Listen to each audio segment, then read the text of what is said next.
All right, folks, we're just 2 minutes away from the show we've all been waiting for, The Lion's Den. You know it's about to be crazy, interesting, and downright hilarious tonight.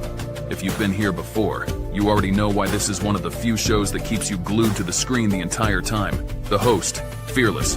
What can I say? The man's a legend. Handsome, well-built, and an intellectual powerhouse. Quick-witted doesn't even begin to describe him. This guy handles every topic like a pro and never misses a beat. And you can't forget Keenal from Black Man Travels. Deep thinker, always dropping knowledge, bringing those big conversations that really make you sit back and reflect. He's all about opening up your mind to new perspectives. Oh, and when Ronan steps in, it's a whole different vibe. The man brings balance, discipline, and humor all wrapped into one. He's the kind of guy that can crack you up 1 second and drop wisdom the next. This is grown folks talk. No nonsense, no drama. Just real, respectful conversations. They get into the deep stuff, but they always respect everyone's viewpoint. You can trust the Lion's Den to bring real, unfiltered, adult conversations with that perfect mix of intellect and fun. You've got your popcorn ready, right? Because in just about a minute, this place is gonna light up. Get comfortable, hit that subscribe button if you haven't, and make sure you're locked in. Let's go. The Lion's Den is about to start. All right, it's almost time. I've been waiting for this all week. Is it just me, or does time slow down when you're waiting for the Lion's Den to start? Come on, let's go. I got things to say tonight. I'm ready to hop on the panel. You better have subscribed already. If you haven't hit that subscribe button and smash the like by now, what are you waiting for? You gotta support the Den, people. Hit that notification bell too, unless you want to miss out and hear about it later. This is the show you don't want to miss. Every week I'm here waiting. The energy, the conversations is about to get real. Tick tock, I swear this is the longest minute of my life. Tick tock, tick tock. The panel tonight's gonna be fire. I can feel it. Who's joining tonight? Let's go. Hit that subscribe button already. Yo, grab your popcorn, grab your drink. It's about to go down. You're not ready for what's coming. I got my snacks, my drink, And I'm locked in. Let's get this show started. All right. Quiet down. The show's about to start. Everyone ready? Silence. The Lion's Den is about to begin. Let's go.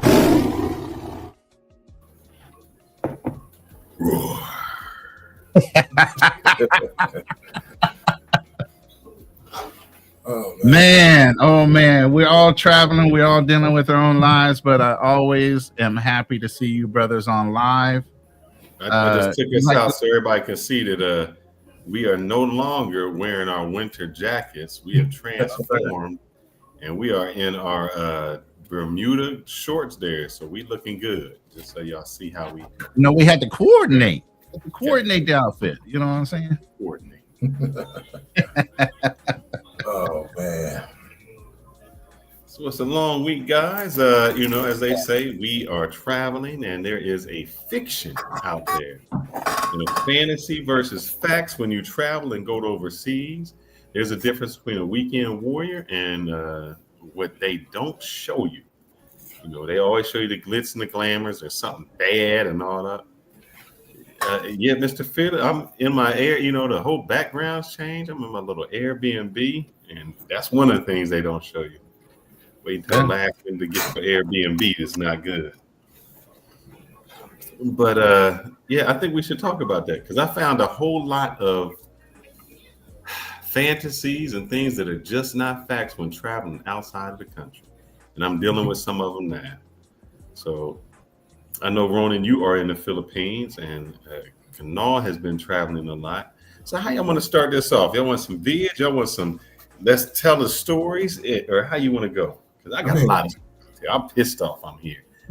I mean, the thing is, people love to be sold a fantasy, and it's just like they see all the glitz and glamour on YouTube, TikTok, Instagram. They think that, they're going to have the same experience if they go to that particular country, or they're going to meet the same type of women if they go to that particular country. And it's not always the case.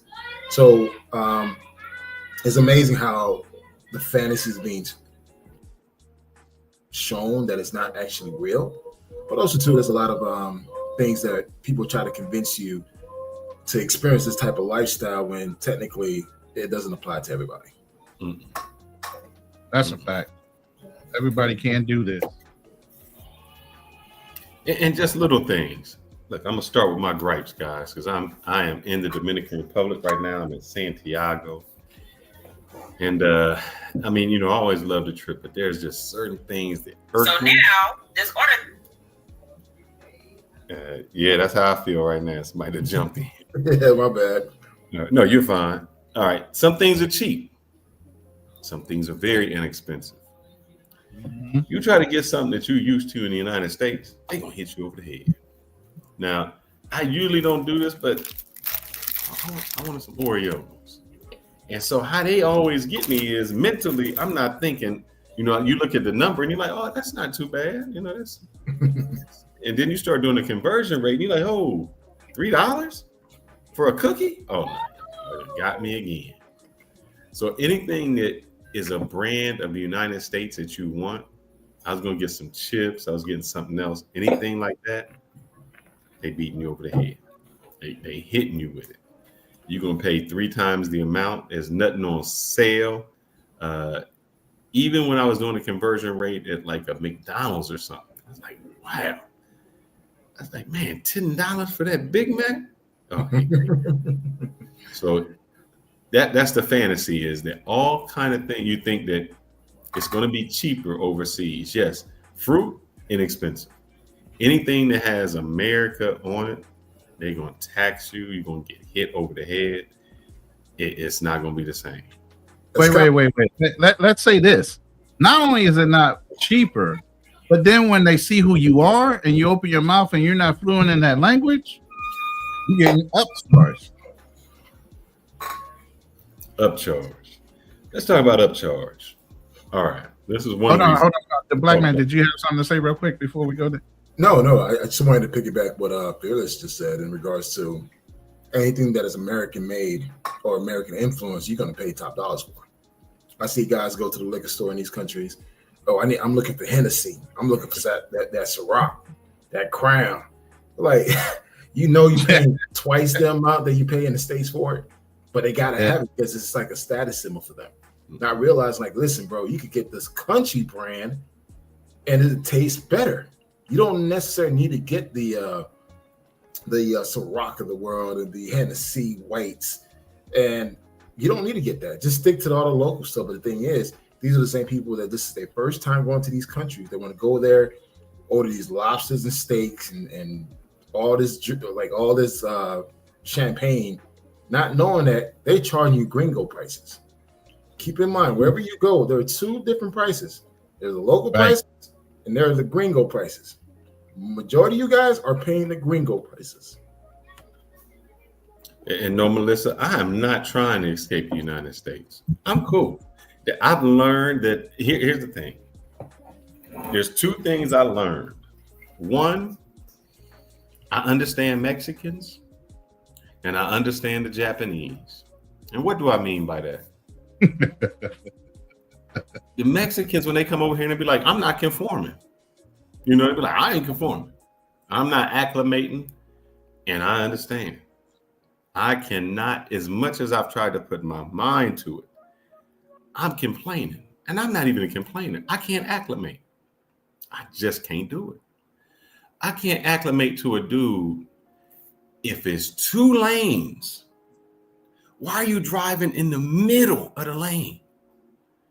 You ain't picked a side. You don't care. And you're driving slow. You don't care what side you want. You're just going to drive right in the middle. Ain't made a determination for 2 miles. I can't understand it. It makes no sense to me.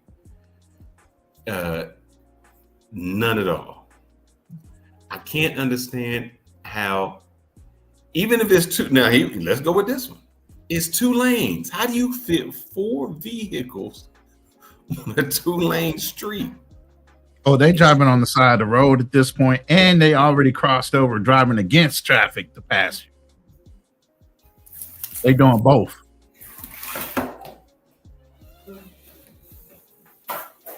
I gotta give up the passwords. Oh, yeah, Wi-Fi. Man, that I can't understand it.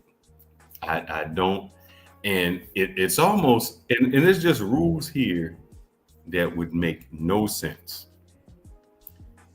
You hit somebody they look, you hit somebody, they want their money. They ain't got no insurance to first. They don't care. Nothing like that. But let me tell you the scam. So what kind of got me upset? I came here. So this is my second time. I came like right after Memorial Day. I spent 10 days, went home for 10 days, and then I came back. So when I was here the first time, I knew that I was leaving out of Santo Domingo. So I rented my car in Santo Domingo, a place called Jumbo. Great, no issues. Drove through the country, left out of the airport, out of Santo Domingo, returned the car. Cool. I come back. I knew I was going to spend 2 days in Santo Domingo because I had to fly back in. So I was like, you know what? What I'll do then is, since Jumbo does not have a car return in Santiago, and that's where I'm going to leave out of, I'll rent their car for 2 days. I'll turn it back, and then I'll either take the bus to Santiago, or I'll just that was my game plan in the beginning. Take the bus to Santiago and rent a car in Santiago. The lady, she wrote me and she said, hey, we're waiting for you to arrive. I said, look, I'm not on a plane. I said, I'm in Santo Domingo. When I get to Santiago, I'll go get the car. She said, oh no, we got a place in Santo Domingo. Oh, really? All right. Well, how much you going to charge me? First, I had to negotiate the price, how much to return somewhere else. We get a low price. I show up. Now, my car is paid for online. I've paid in full for the car rental. It's all paid. I get there. So, I went through like Expedia, Kayak, Economy Book. I looked at every site I could and got the cheapest price. Read the contract, everything. I get to the car rental place. And I'm like, yeah, I need to get my car. He's like, oh, it shows here you got 2 vouchers because I bought a third-party insurance. He said, oh, yeah, you got 2 vouchers. You're going to need the mandatory other liability that they got here. So there is no other insurance. Mandatory. Keyword in that. Decline your insurance because that's the only way my credit card will cover it. And I have another insurance that has nothing to do with yours.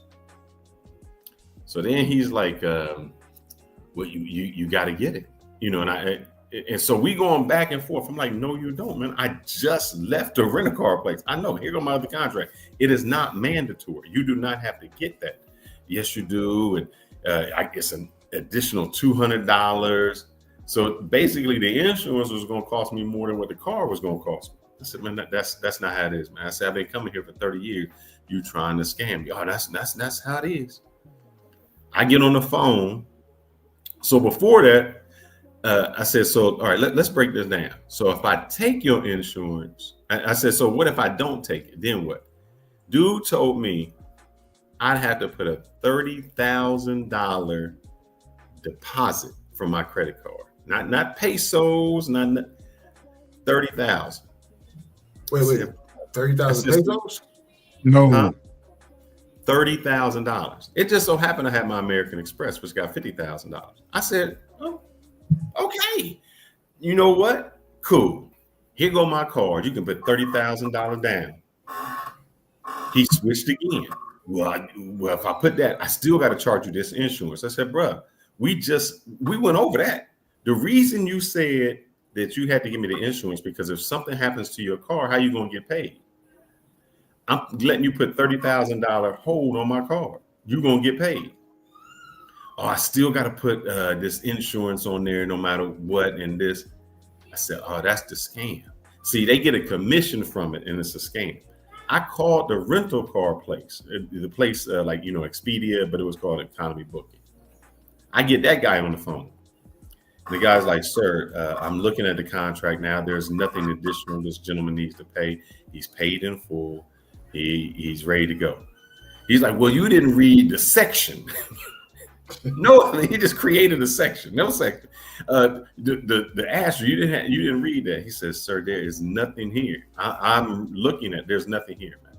This is our standard contract. There's nothing more this gentleman has to pay. Or you don't know. The dude was just like, look, man, you might have to just go somewhere else. So the inconvenience. So let me tell you how inconvenient that was. Now I'm last minute. I got to go. The only thing that saved me was I accidentally kept the car keys to the other rental car place. The dude came back and was like, man, we don't have the keys. I'm like, here go your keys. I said, matter of fact, pack up my suitcase and shit, and we're going right back to your car. Take me back. And he's explaining it to the guy. And the other guy's like, what? 30? He's just amazed. There was another couple there. Let me tell you how they did. Same thing. They said no, they didn't, want the insurance. It was, why are we paying this much? The dude said, well, if you don't take it, okay. The people, they had got a shuttle from the airport to that car rental place. They said, well, can we get a shuttle back to the airport so we can find, another place? They said, oh, no, ain't no shuttle back.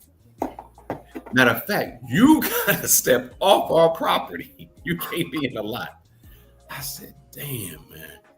So what it let me know is this. And Kanal, if you've ever traveled somewhere and you don't know the country, you don't have a plan B for anything, they got you by the balls.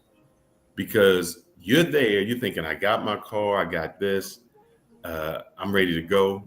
Especially if you got a family with you, you got your wife and your kids, you are almost forced to take it. They put you where you're forced. Because what you're going to do, you're like, man, I planned this out. We're supposed to be checked in. There was a black dude that I met from Connecticut. Let me tell you how they did here. We in line. He said, yeah, last time I was here, I didn't rent from them. This is when I went to Santiago to get my car. He said, I ain't rent from Europa car. I said, why not? He said, they charged me a late fee. And I'm like, well, he said for, been an hour late. I was like, well, I can understand. You brought the car back an hour and they needed it. He said, brought it back. He said, no, my plane was late getting here. They charged me a late fee for picking the car up. Oh, hell no. $200 late fee for picking the car up late. I said, you lying. He said, nah.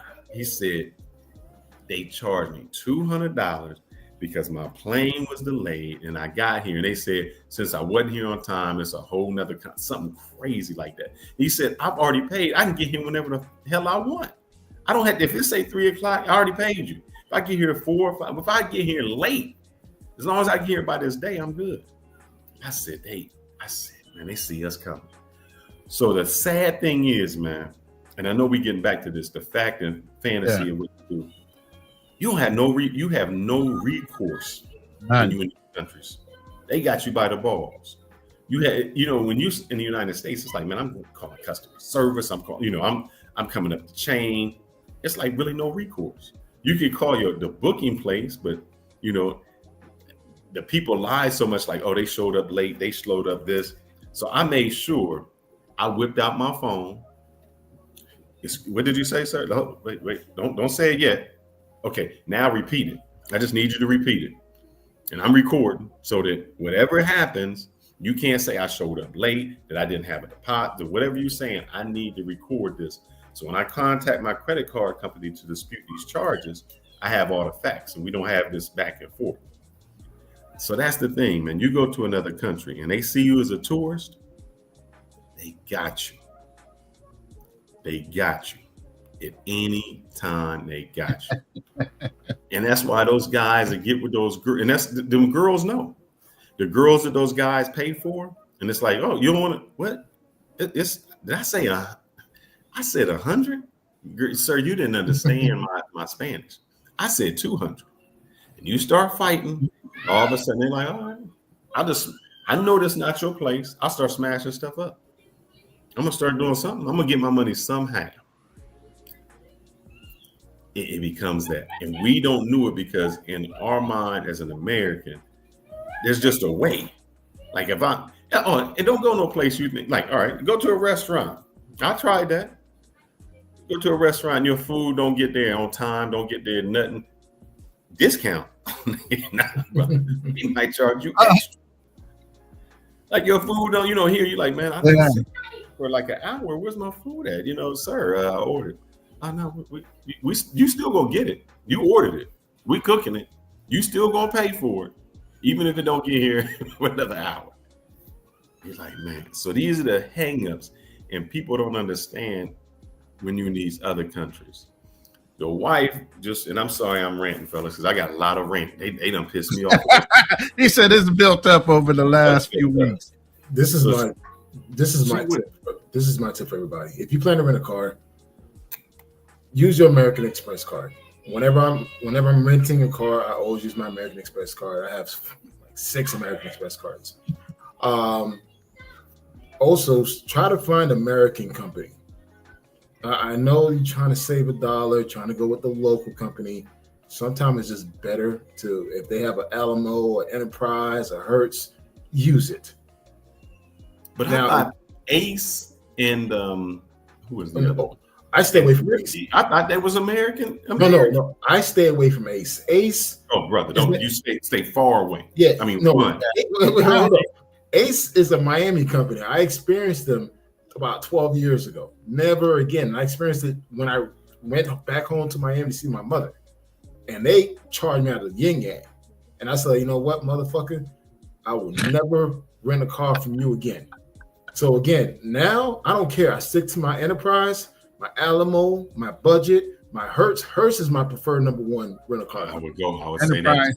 Enterprise is me. I've been Enterprise members forever. So guys, if you go into the typical places like the Colombias, the Dominican Republic, they have American rental car companies. Go ahead and use them. Now, for me, at one point, I was using local car companies, but I let my girl do it for me. Whenever I go back to DR, she rent a car under her name, and I just drive it. But for a first-time American, you want to drive in these countries, stick to American branded rental car company. Do not try to go with a local down the street because you're saving $10. Do not do that because they will get you. But here's the other scam, man. Here's the other scam. You know, all right, let me tell you this story. This real quick story. And then I'll tell you why. There was this drunk dude.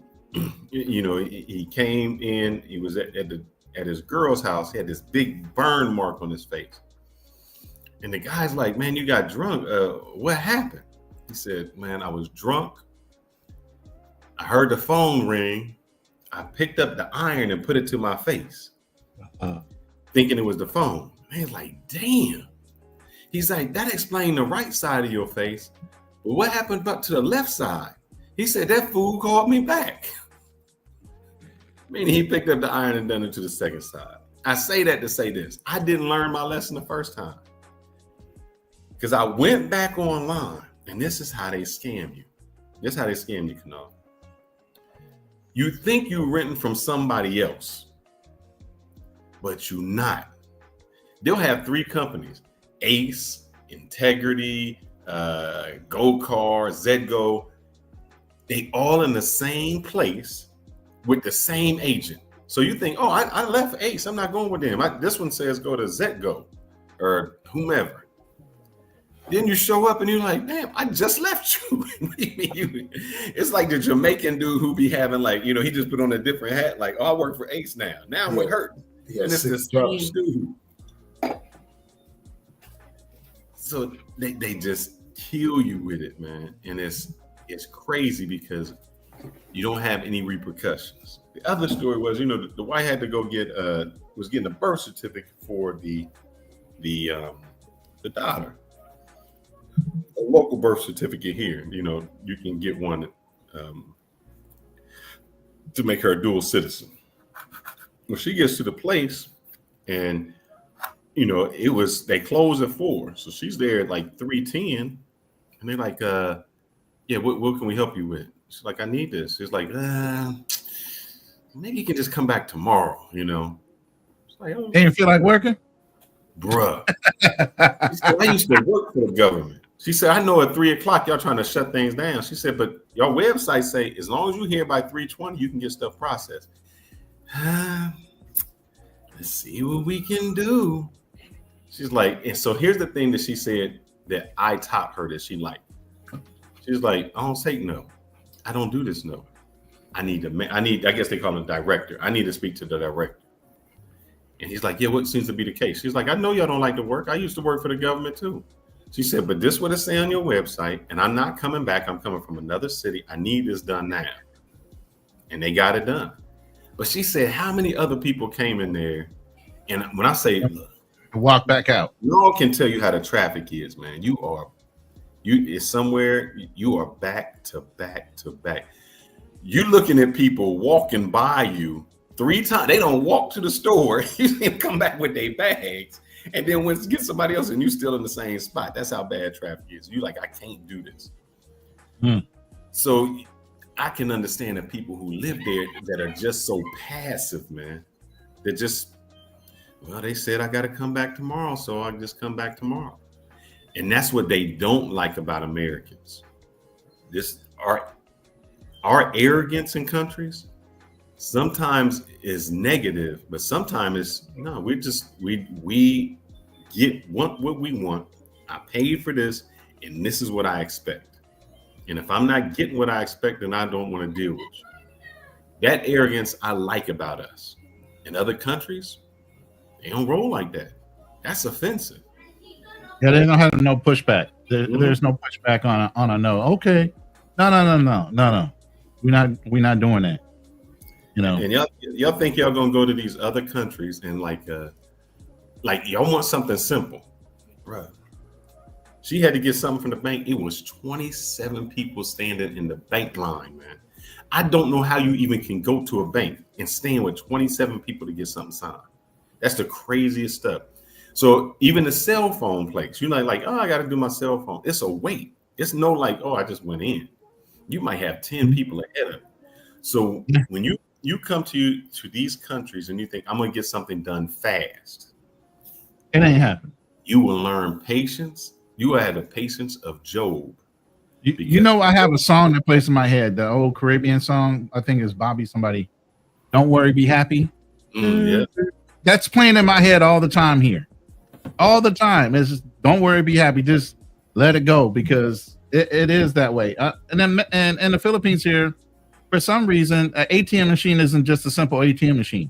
You can pay your motherfucking bill. You paying bills on the ATM machine. Mama's bill. I'm like, yo, what is this? You know, it ain't just ATM, get your cash and go anymore. It's ATM, go ahead and pay a bill here, pay that bill, da. So you seeing people conducting business on it, and it's a line. It's a line. I'm like, nah. Exactly. So the same things where we think we have this simple life, it's not. It is far from. And I don't think the guys show you that. You know, they go to these places and they're these weekend warriors and they have no idea. That's a perfect segue to this first little video that Kanal sent us. So let's go ahead and play this fantasy video here. On the black. You know how niggas are. Once they know somebody wants somebody, look at the choice. Right there. Watch. The two right there in the center. I know it's like the bartender. Oh, look at that one in the back. Well,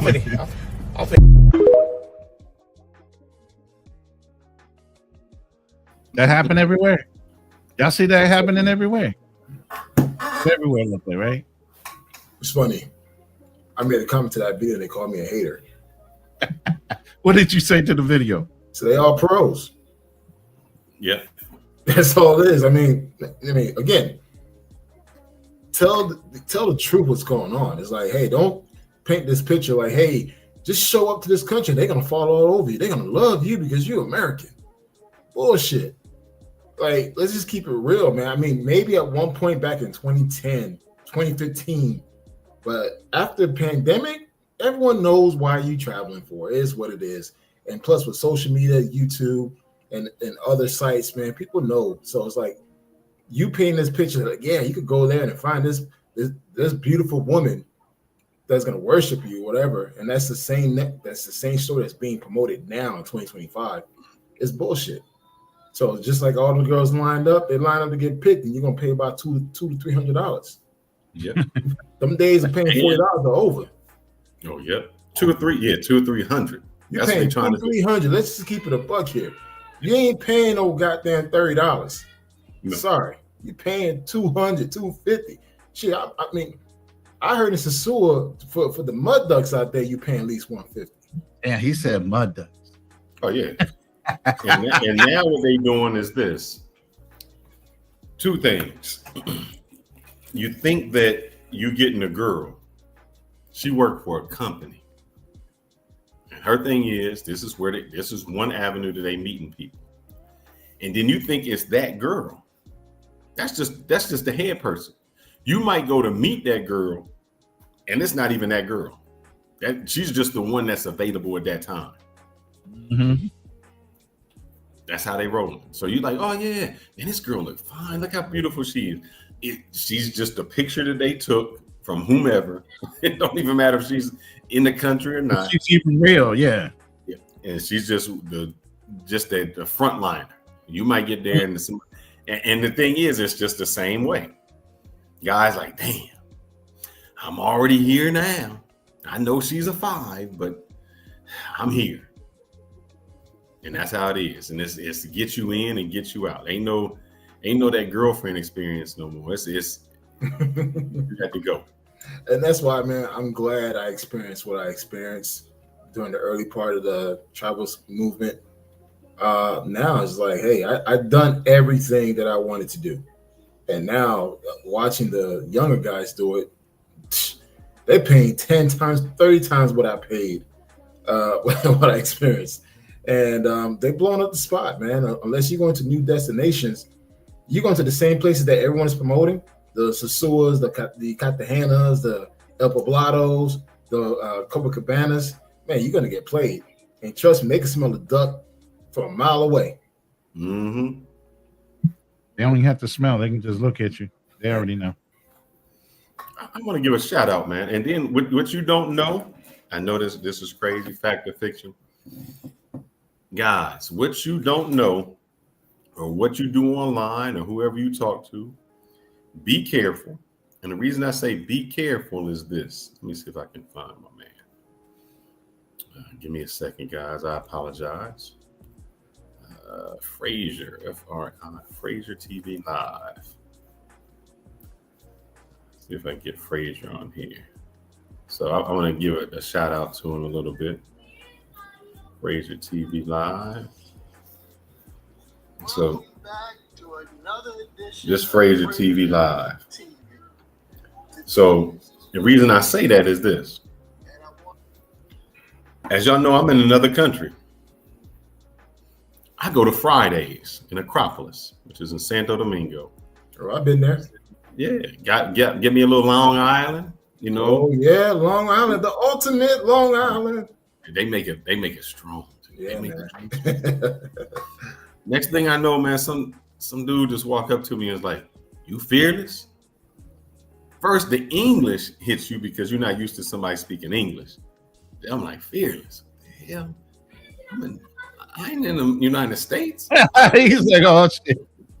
Look, I'm like, I look like somebody named Fearless. Because they had the one dude, get shot or something. But I mean, he was cool. So I was like, yeah, what's up, bro? And he's like, man, he does a travel channel. He just happened to be in Santo Domingo, same spot, same place. And, we had some drinks, conversed together. I will say his content is different because he's going different places. He's like, oh, I'm in the city, I'm here. I say all that to say, you never know who know you. You somewhere because you got a lot of people watching and you say something, you don't know who know you and where they at. And if that was a dude who was like, I'm going to follow him out. I'm going to I'm going to do this. So whatever it was. Watch out for that. That's the fact and the fiction that people don't understand. You go to these places, they remember you. I went to Rio de Janeiro. I was in Copacabana Beach. 2 years later, I'm just sitting in this spot, almost by what's that, Port 5 or whatever that is. But I'm one over because I don't go to that one. Dude was like, Texas, right? Like, huh? He's like, yeah, Dallas, Texas. You're like, oh, hell no. from 2 years ago, this dude remembered me sitting there ordering from him. I was like, man, I said, bruh, time out. Just because I said, you getting a hell of a tip. Hell yeah, Just you can remember the face that long? Yeah, I was like, how can you be that? As many people come and go, it was that memorable. And so the thing is, I wouldn't have recognized him anywhere. And he was right on it. He was like, yeah, you did this. I was like, damn, man, you a beast. So be careful out there, man, in that space. Because you go to these places, and I say that was a positive experience. Right. Let's take some, you go to somebody, and you go and don't even know they are. Remember you. And you in that place, friend is a little different. So you walking somewhere, a friend on to you, talk to you, and you have no idea what you did. You go no, and you just make. Right. Is that me or is he glitching out? Black man travel. He's glitching. Oh shit, I'm glitching. Yeah, I think you got too many connections on that little Wi-Fi in the Airbnb. Turn off some of your Wi-Fi connections, bro. Hold on, while you doing that, I'm gonna play this next video. So one of the reasons that probably a lot of passport bros won't come to China is because it requires more personal investment than other countries. So for example, even though China makes it super easy with like the 10-year visa for Americans, it also requires you to probably learn the language if you want to be here, and maybe you need to find a stable source of income. And you know, some guys, it's just too much work, like trying to relocate to a country, learn the language. It's just too much work for some guys. So they would rather just, you know, settle for less or settle for, you know, good enough. And that's fine. Like if you want to settle for good enough, you know, good for you. But for me, I try to have high standards for my life, and I'm willing to put in the work and effort to get what I want.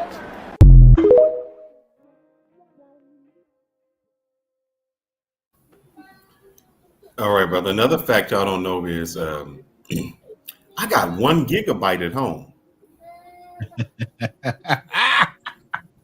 I ain't got 1 gigabyte here. And for the same price I would pay for that 1 gigabyte, I might be paying for 10 megabytes in another country. And ain't no calling them up saying, hey, my Wi-Fi ain't working or something not working. They just like, yeah. And that's what it is. Mm-hmm. Yeah. I mean, my equipment I brought with me, I had that small mini router I told you guys about. I hook it directly into the router. I have a 10-foot long cable. So no matter where that router is, I'm running it right into the back of my computer through my VPN. So that's why I try to get the strongest signal I can, no matter what Airbnb or wherever I'm going to stay at, because you don't have the right to upgrade in the Airbnb. Now, once you get into a permanent residence, then you can go ahead, which I'll be doing next month. You guys will see that process. Then I can do the things I need to do in order to have a better quality, like transmission or whatever. But I get it, believe me. Then the wife is in the other room on the internet. You don't know if you got company. They got the internet. They all up on the Wi-Fi while you're trying to do it live. So they can drag it down. What did you think about what Flight Madness was saying? I think it's a comparison against, you know, the weekend warrior versus somebody like myself and some other expats that are staying longer.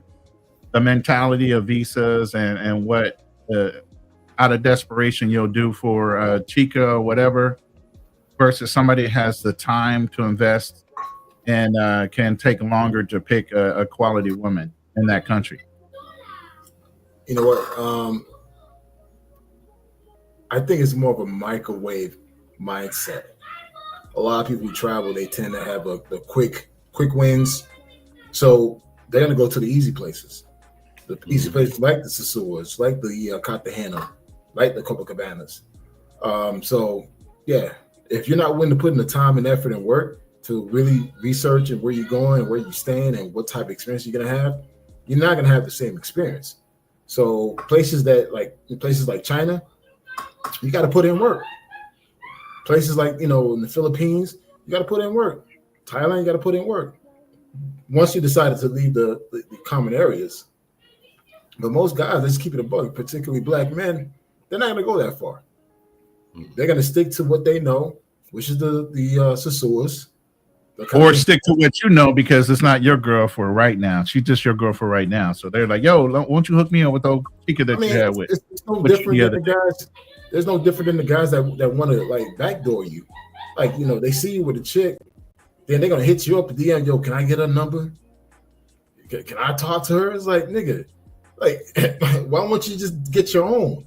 But you know, they have this they have this thing they want to come right after you, man. And it's just like, understand, you know, it's not your girl, you know, it's just your turn. But I don't know. It's certain. I mean, for me, I take some level of pride going out and looking for something, than going, hey, can I get her number?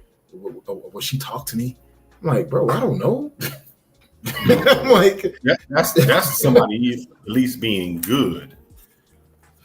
You know, when I seen you here when we was on Sasua Beach, I had been there like before, maybe the day before or something, or whenever it was.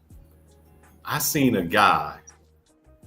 He's with a girl. The girl like stepped to go get some. Another dude step in and start offering more money for her to come with him. I was like, man, one, that's crazy that you trying to do that. Two, you just made the price, you whatever price y'all wanted to go with, y'all just start changing the price right there. Just change it, upgrade it. Now, whatever you was paying 100, she thinks she worth 200. For that, I seen that happening, bro. Fearless. I seen it happen in real time when dudes were outbidding the next man. Like, really? Like, and that's when I knew it was time for me to go somewhere far and beyond. And and it's still going on. Dudes still doing it. Let's get it twisted. Say you there with your girl.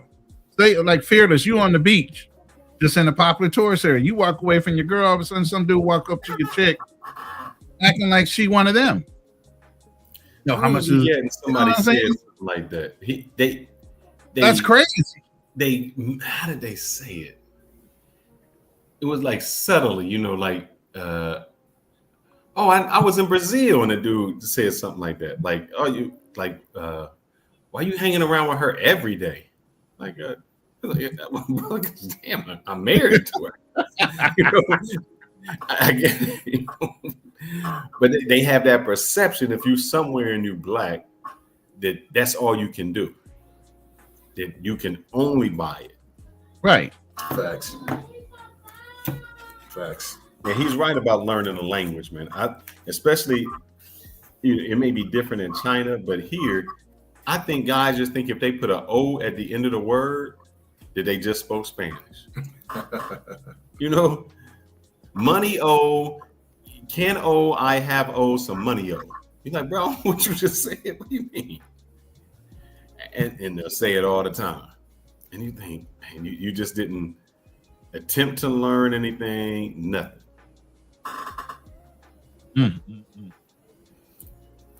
You know what? I'm gonna keep it a buck, man. One fantasy that guys love to showcase now about women cooking for them overseas, guys, that's not a flex. Understand this. It's her culture to do that. It's her culture. She does that for everybody. Plus, she wants to eat too. What the fuck? Especially she want to eat. She want to eat something good that you can afford to buy that maybe she can't get every day at her own home. You know, rice is life in a lot of cultures. Okay, let's catch on to that. The thing is, it's not a brag, man. I see a lot of guys post this on TikTok. I'm like, dude, that's kind of cringy. Like looking at it and you bragging about it. I'm like, dude, you never had a woman cook for you. Like, really? I'm gonna say this, man. I'm gonna go with those guys now. Man. You know, I'm letting you know I've been hanging out more. These women here, they changing, man. They changing. What we found when we was out there is I gotta say it. Of course. It ain't the same, man. I ain't missing a goddamn thing in these streets, man. He said I ain't missing out on nothing no more. Let me tell you something. I haven't my last trip was last year in May. That was my last overseas trip. And I'm dying to go get back on the plane and go overseas again. But you know, for the time being, I can't. But one thing for sure, I ain't missing a goddamn thing.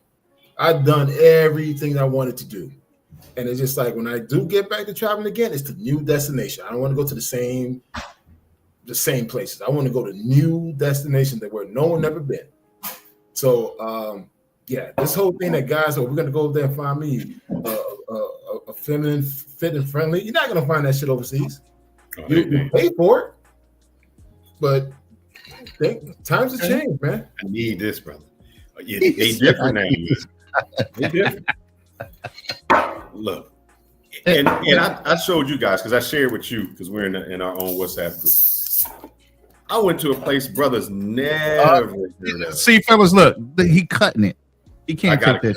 I can't do that straight. I'm not doing that straight. You can't go shot for nobody. I challenge y'all. Take them to a bar. If you ever run into Fearless, take them into a bar. Go drink for him. Watch him wimp out. Oh, I ain't gonna make it. I can't do that. Hey, don't be ashamed. I'm a lightweight, I'm not bro. ashamed. I ain't drink. I'm not a drinker. Give me a goddamn piece. This is what I had from the first time I came here. So this is almost a month old, and you see, what I did. I love my kidneys. Yep. But guys, man, I'm letting y'all know they may have grown up learning how to cook. They may know how to do it, but they are refusing, man. Not even refuse. They are becoming westernized. It's really what can you do for me, and that's really about it. And the only thing to change is the level that it's on. Meaning, where somebody in the States may be asking for like a car, and here they just say, can I get some jeans or something? That's all that's changing. They have really started to get to the point where, not all. I met two girls when I was in Fridays, and I told you about it, how they the American companies are starting to really recruit a lot of talent and pay them a lot less. And another one when I was in Bani, and Bani is way out, and it was like a really humble individual who just said, like, I think she may have done house cleaning or something like that, but really simple lifestyle. And you could see that. But them other people, whew, man, I go spot my wife's sister. I said, you ain't gonna never get married. You never. You're not. Because she has. Here's the thing. She's been to the United States. She speaks English like fluently, So her mentality now is United States. And it's. Does she want a foreigner as a husband, or is she trying to marry a local? I think she's going to have a problem with both. She's going to have a problem with a local because he ain't gonna make the local men want a certain type of woman. She's going to have a problem with a foreigner, like an American, because they're kind of expecting that type of woman now.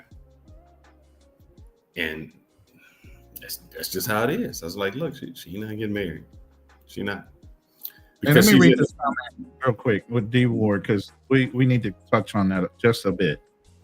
Always need to be on your best behavior, especially when you're a black man traveling overseas. You have to be a good representation or representative for other black travelers. Unfortunately, the passport bro situation, the passport pookies have blown up all the long-term work. Myself, Fearless, and other brothers, Black Man Travels, we were taught the old school way of honoring and leaving a good footprint behind us so that other people don't have to work so hard. Unfortunately, that whole system has been blown up, especially with YouTubers, people wanting just clicks and views and sensationalism. All that stuff is gone. Unfortunately, that used to be the way. That used to be mentality. You even used to have to dress up to get on the plane. Remember, you used to have to be at least business casual to get on a plane.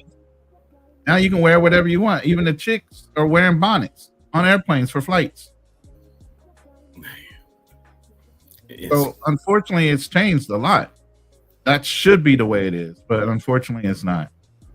What do you think about that? Oh man, completely different now. Completely different. And I mean, I'm one of the people that said, you know, hey man, you got to go over there. You can find them. Now, granted, they are still more traditional than in the States. But I'm saying this. I think they are about 10 years behind. So in 10 more years, whatever you're dealing with in the States is what you're going to get there. So they're about 10 years behind. I'm going to say this. What do you think about this? I'm saying that the foreign women are about 10 years behind. And what I mean by that is in 10 years, they're going to be right where the American women are right now. I mean, honestly, I think it's going to be sooner because you have to understand. When I went to South Africa, women were protesting, wanting more women's rights, which is I don't blame them for that. Brazil, same thing. They don't want to be housekeepers. They want to go to school, become a better version of themselves. And again, I'm all for that. But for guys thinking that you're looking for that old school 1950s type of woman, you're not going to find that. You're just not. So this whole thing, you could go overseas and find this woman. I mean, look at Austin Holloman, one person. This dude been all over the world, still can't find a chick that could meet his needs. Because you're not gonna find it unless you're willing to compromise. If you're not willing to compromise and put in work, dude, you are fucking delusional. But they not putting it. A lot of the women ain't putting in the same work. And I'm talking about foreign women. That you know. But fearless, you have to understand this.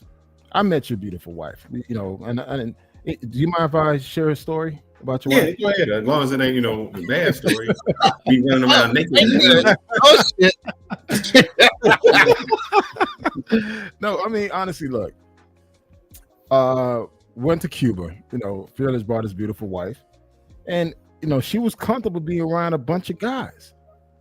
And she still made Fearless her number one priority. And she made sure that we were taken care of. Her spirit, her friendliness, it's so pleasant to be around. And I think a lot of people, particularly a lot of men, don't know how to pick a good woman. I think a lot of men get caught up by just the sex part. Oh, she getting a good head or whatever.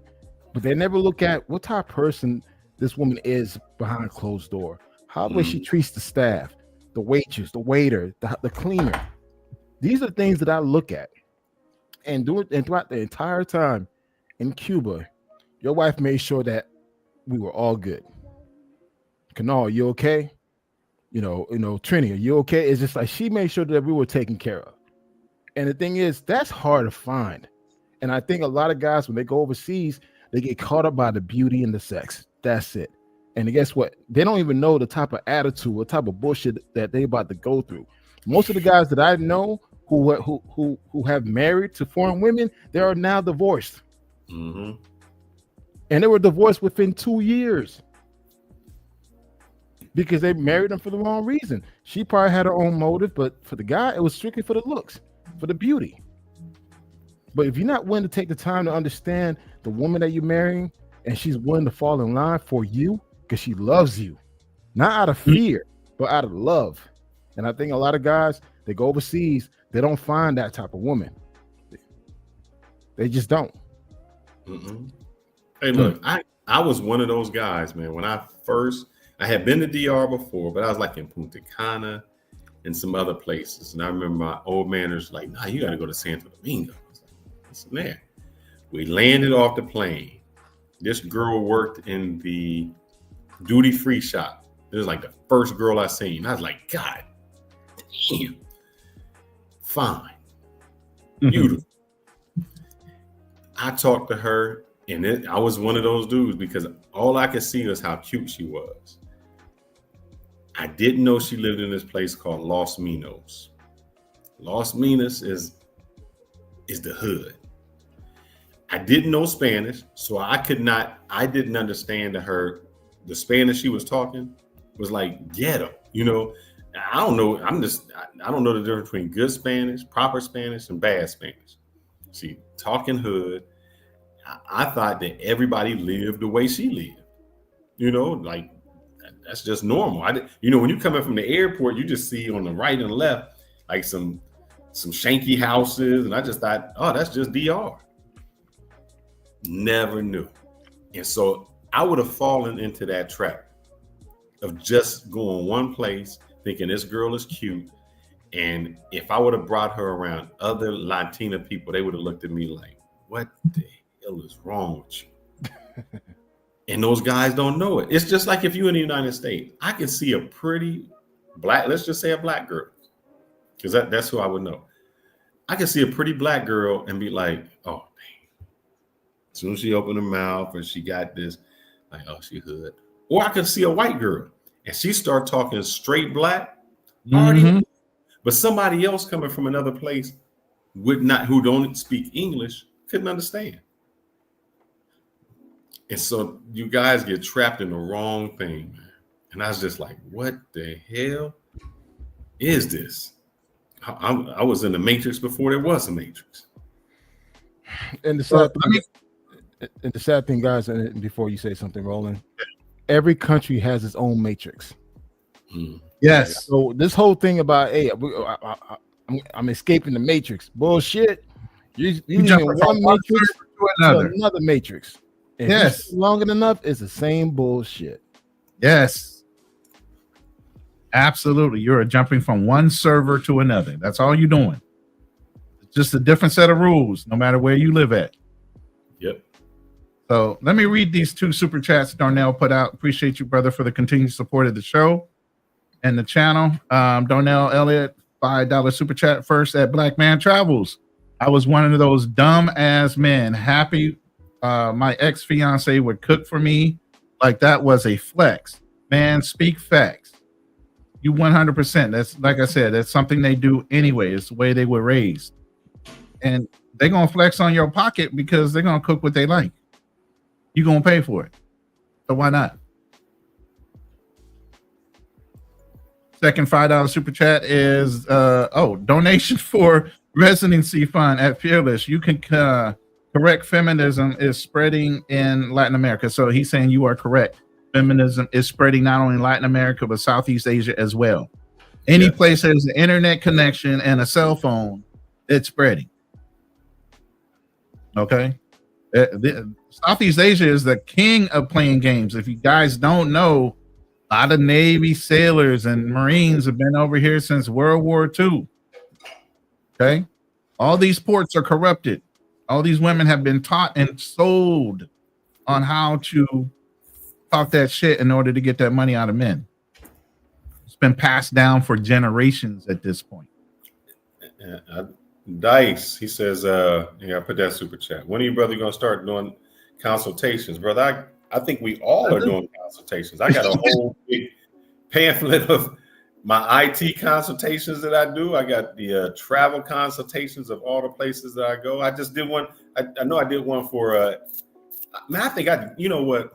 I need to stop doing them. I need to stop doing them because I think I go over and beyond for the people I do consultations for. And not too bad. If you know LJ, the vegetarian, you know, that comes LJ, Southern vegan. Yeah. So he even called me when I was here the first time. So I was like, look, he was like, hey, since you over in DR, can you scout out some of the resorts up in Puerto Plata? And I said, well, what you want me to ask him? This brother came back with a list of 20 questions. They speak English over there. So I had like the whole, I don't know what phone I got it on, like the whole interview, the English, I showed him the places, the why, all of that question. So this is after I had already done a consultation with him, but I did firsthand. I'm bringing you here so you can see everything around, you know, how you get to your excursions, how the drinks, what they got. So I gave him even firsthand knowledge of that. So I think I go over and beyond. And I think Kanal, or maybe you said it, even my IT consultations were kind of too inexpensive. Because I just I said that. I said that for sure. Yeah. Mm-hmm. Yeah, and my background is in finance and early retirement, insurance, stuff like that. So I do consultations in that arena. I will put something together for the Philippines thing. I was on Andre's show. A couple of people asked me about my acclimation and transition into being here in the Philippines. So I'm gonna put something together for that specifically. But yeah, I've always done consultations or been open for them. It's just I don't announce them on a regular basis. And Kanal, go ahead. No, I totally agree. It's I mean, as far as consultation, I do provide them, but just reach out to me. Any information you want to know, I'll hit you up. Right. So appreciate the $2 super chat, David Dice, my brother, my fam from over at Love Crossing Borders. Yeah, we do consultations. So I'm glad you brought it up because we don't promote it ourselves enough. Maybe, maybe I need to start doing it more so people are aware. But yeah, some information don't come cheap. Let me put it that way. I was in the financial arena for almost 15, 20 years. So I'm 57. I'm running around the planet. So I'll let you tell me how well I did. You know what I mean? So understand that everybody's price isn't necessarily a comfortable price to pay. But yeah, we do consultations. I try to keep you out of the weeds. And you know why a consultation is good? I'm going to tell you this. Just like if I was living here in the DR, I would need, even if it was not a wife, a girlfriend, I would need somebody who is from here to help me navigate. And this isn't like if you're coming on a vacation. I'm talking about navigate the things you need because you just don't know what you don't know. We have it. Oh, I can just go here and get this. And I can go here and get that. That's not how it works, man. Mm-mm. You going here might just be the first step to send you here to send you here. And you're like, I had to do all of that? Yes. That's just how it operates. Even the story with your rental car is a whole experience in itself. Yep. And having a backup plan or knowing that, you had established a great relationship because the part you left out on the first car rental that you turned in, you had that extra iced over Long Island iced tea, and you kicked that off to one of the guys at the place. So you already had a good rep. So by the time you about the bad problem that you were having, he said, "Nah, come on back. I got you." Y'all know, So y'all know I'm a lightweight. I'm a lightweight. The first time I had me some Chinola mojito off the chain. So when I was at Fridays here, they do a 2-for-1. So you got to get the same drink. So I was like, all right, I'm gonna get that Chinola. Let me try it out. I got that one in, and then I was like, man, I need that Long Island. But when I ordered the Long Island, I couldn't order one because I had to get the 2-for-1. But I was so messed up off the Chinola Mijote. Oh man, you can see the liquor getting to me already. Mojito. I was like, I can't do this, man. So I just froze it, put it in the freezer. And when I got to the rental car place, I said, bruh, I got to go home. I can't take this on the plane. I had already drank the other one that morning. I was like, man, I'm lit off the one I just drank before I got to get on this plane. Hold up. You did not drive the car back to the rental car place lit. I was messed up, man. I was lit off that. Because I was so thirsty. I was like, man, I'm thirsty. I need something. And it was cold. And I was like, bro, I am not going to be able to drink this. It's yours. Take it. That's what saved me, man. Because he remembered, like, man, this dude looked out for me. Little things like that are key when you travel. Little things that you wouldn't give a fuck about. You give it to somebody else, it means the world to them. But the navigation, we have in our mentality. This is what I said in the beginning of the show. I cannot conform. It's very difficult for me now at this age to conform. I can't assimilate because somehow in my mind, I'm thinking this is a rational way of how things should operate because it just makes sense. And you in America, keyword in America. And you go to a country where your rational way of thinking means nothing. Where you question something, he's like, well, why is that? And nobody can tell you why it is, but that's just how it is. And you're like, this makes no sense. Can you tell me why? All right, look, I'm going to tell you something else that we don't do. I'm standing in line. The hell, this old lady coming up just jumped in front of me. I'm next. Ain't say excuse me. Didn't say, honey, can I step it? Jumped in front of me. Yep. So I'm next again. Woman with a baby comes up in front of you. Miss, how you doing? She give me the look like, what the hell you looking at? I'm doing right in front of you is what I'm doing. Oh, they do that in the Philippines too. There's priority lines. It's not even a priority line. No, it's you have priority based on. They have priority. So what I didn't know is in other countries, if you are pregnant, you have a child, or you are elderly, they can just come right to the front. They get priority. And if you thinking like, chick, who the hell do you think you are coming in front? It don't happen here. It's like that. That's just how it is. What can you say? And so those are the things that, living there, it goes. Oh no, Vietnam, brother, that I've seen a fucking refrigerator on a motorcycle. What you talking about? Yeah. A refrigerator. I said, how are these people moving? Today we seen, look, we were driving. I seen mattresses so high on a bed, on the back of a bed. I was like, if this dude do a turn the wrong way, the whole truck is coming down. Movers, I don't know how they do it, man. You can fit, I've seen on a motorcycle, like you said, it'd be the family. The motorcycle driver, a kid, a baby squished between the dad and the mom on a motorcycle. 4 people on a motorcycle. Yes. They do it all. And ain't no such thing as safety. I think Chocolate Man in Thailand makes fun of that in Thailand. There ain't no thing as safety here. They don't put rails up when there's construction. They don't do shit. You walk at your own. Yeah, there ain't no OSHA here. Ain't no OSHA. They doing this these cable cars. I was like, and I seen how they building the steps to get down. I was like, there's no OSHA, man. So, and what y'all think there's something going to happen? You can sue somebody? No, this doesn't happen. They'll so sue you guys in one of these countries. You may get sick off the food because ain't no USDA. That's it. Yeah, got sick. Oh yeah, refrigerator, man. I wish the phone I got with my cameras, the phone that took it. Just it's they gonna find a way to get to one place to the other. Propane tanks, tires, everything you think you can't put on the motorcycle, carpet. I'm just thinking of all the crazy things I see. They gonna use it and they gonna get it.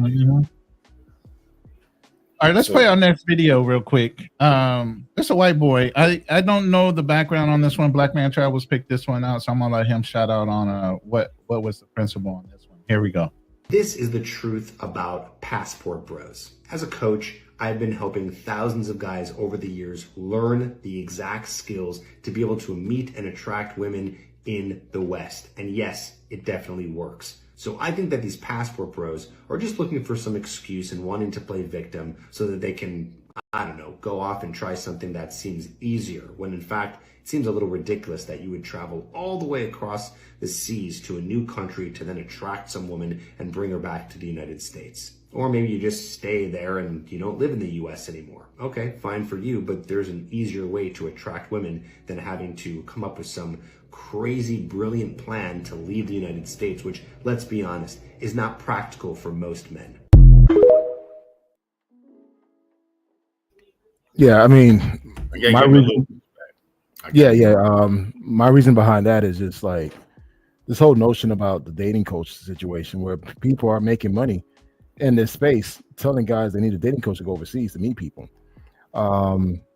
I'm totally against it. I've always been against dating coaches. I think sometimes guys need to do more of a self-reflection, and become a better version of themselves.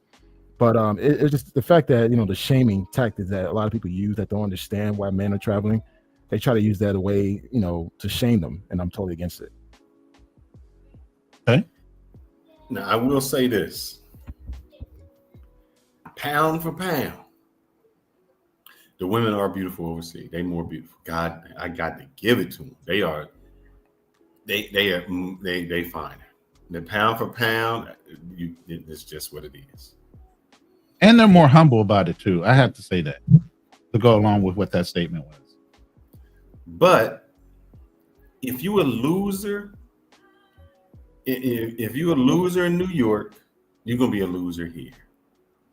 They're gonna pick up on it. They're gonna see it, and it's gonna be exposed, and it's just a matter of time. So, I think that the guy's mentality is, I can go somewhere because I might have a little bit more, that I'll be able to get something better. That doesn't always happen. Now, here's the thing. I will say this. If you are a guy that just doesn't have game, and I'm going to use the word game, you just don't have game, might be a little nerdy, a little bit off, but you're just a genuinely nice guy, you might be able to find a woman. Did you say, I'm just a nice guy looking for a nice woman? I'm not. Wait. Let's be clear. Is that a woman in the United States or a woman overseas? No, that's overseas. Woman, because he's talking about just, why are you leaving? You could stay in America. That's his point. No, I think if you are just a average guy, average job, I'm not a player. I'm just I'm just the average man. You can find a beautiful woman that is considered above average when compared to somebody in the United States, that she would treat you right, because there still are a lot of women overseas. What you got to understand is, especially in Latin American countries, you have a lot of machismo. So they playing the games, the guys is out there playing. I'm sorry, Asian men are the same way. They got that whole edict too. Women are always 5 steps behind them. They always got to be the lead. All those things are still in Southeast Asian countries. So I will say the fact on that is not that crazy, dude. Not that doing not that. I'm just saying the average, everyday, hardworking man, you can find a good one. You can do it. But if you a dick in the States and you think you playing here, they got something for you. They done played the game up because a lot longer than you. And you playing with you. Somebody like just say like the Jay Riller or something. You having one experience with one woman. She having that same experience with somebody like you every single day, sometimes 2 and 3 times a day. So she's already doing it. So what you think you playing? She's 10 steps ahead. She got 10 times the experience you got. So that fact is not going to help you out. It's just not going to do it. Mm-mm. Yeah, I don't like dating coaches. That's my comment. Anyway, we're gonna go right to Dana.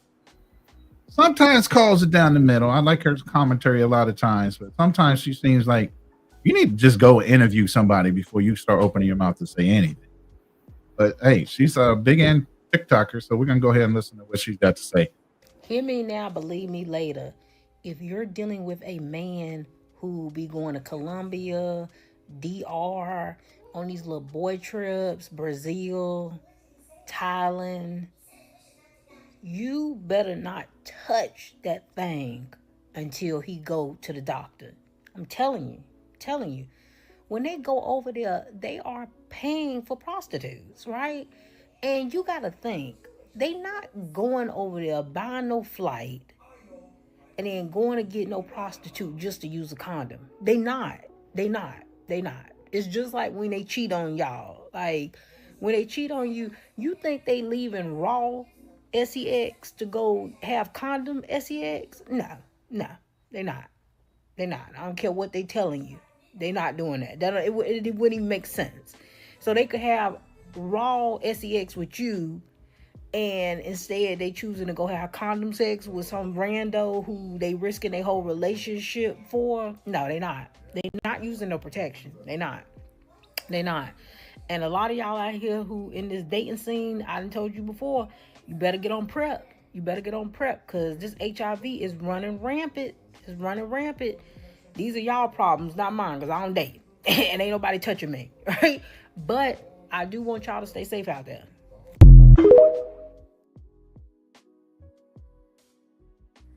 want to say I don't agree with her, but I can't do that. I'm in a group on my WhatsApp, and them dudes is raw dog heaven, man. But we just had a guy on the video. He Flight Madness. He claims to be a wild dog guy. So and got burnt. So yeah, there are guys out there like that, and there are high rates of HIV in a lot of different cultures. I would say Philippines as well. Yeah, and believe it or not, Filipino men that have it higher than females, but they're the ones having multiple partners in the Philippines with a lot of Filipinas. So, I mean, think about that. In the Philippines, did they? Because I seen that documentary we did, and it was almost like the women were like taken back, like you offended me. And so, yes, and so you're for a condom, it's like you're saying she's a filthy woman. This is a Catholic-based religion. They don't preach, and they don't teach sex education in school. They don't teach contraceptives because they're all Catholics. So there's a lot of negatives, just like back in the day with the Irish people, you know, where they were starting to overproduce and have a lot more children and not a lot of money and a low economy. So same thing in the Philippines, similar ideals, more modern, but yeah, it's same problem, big time problem. So let's go with the fact and fiction. Fiction.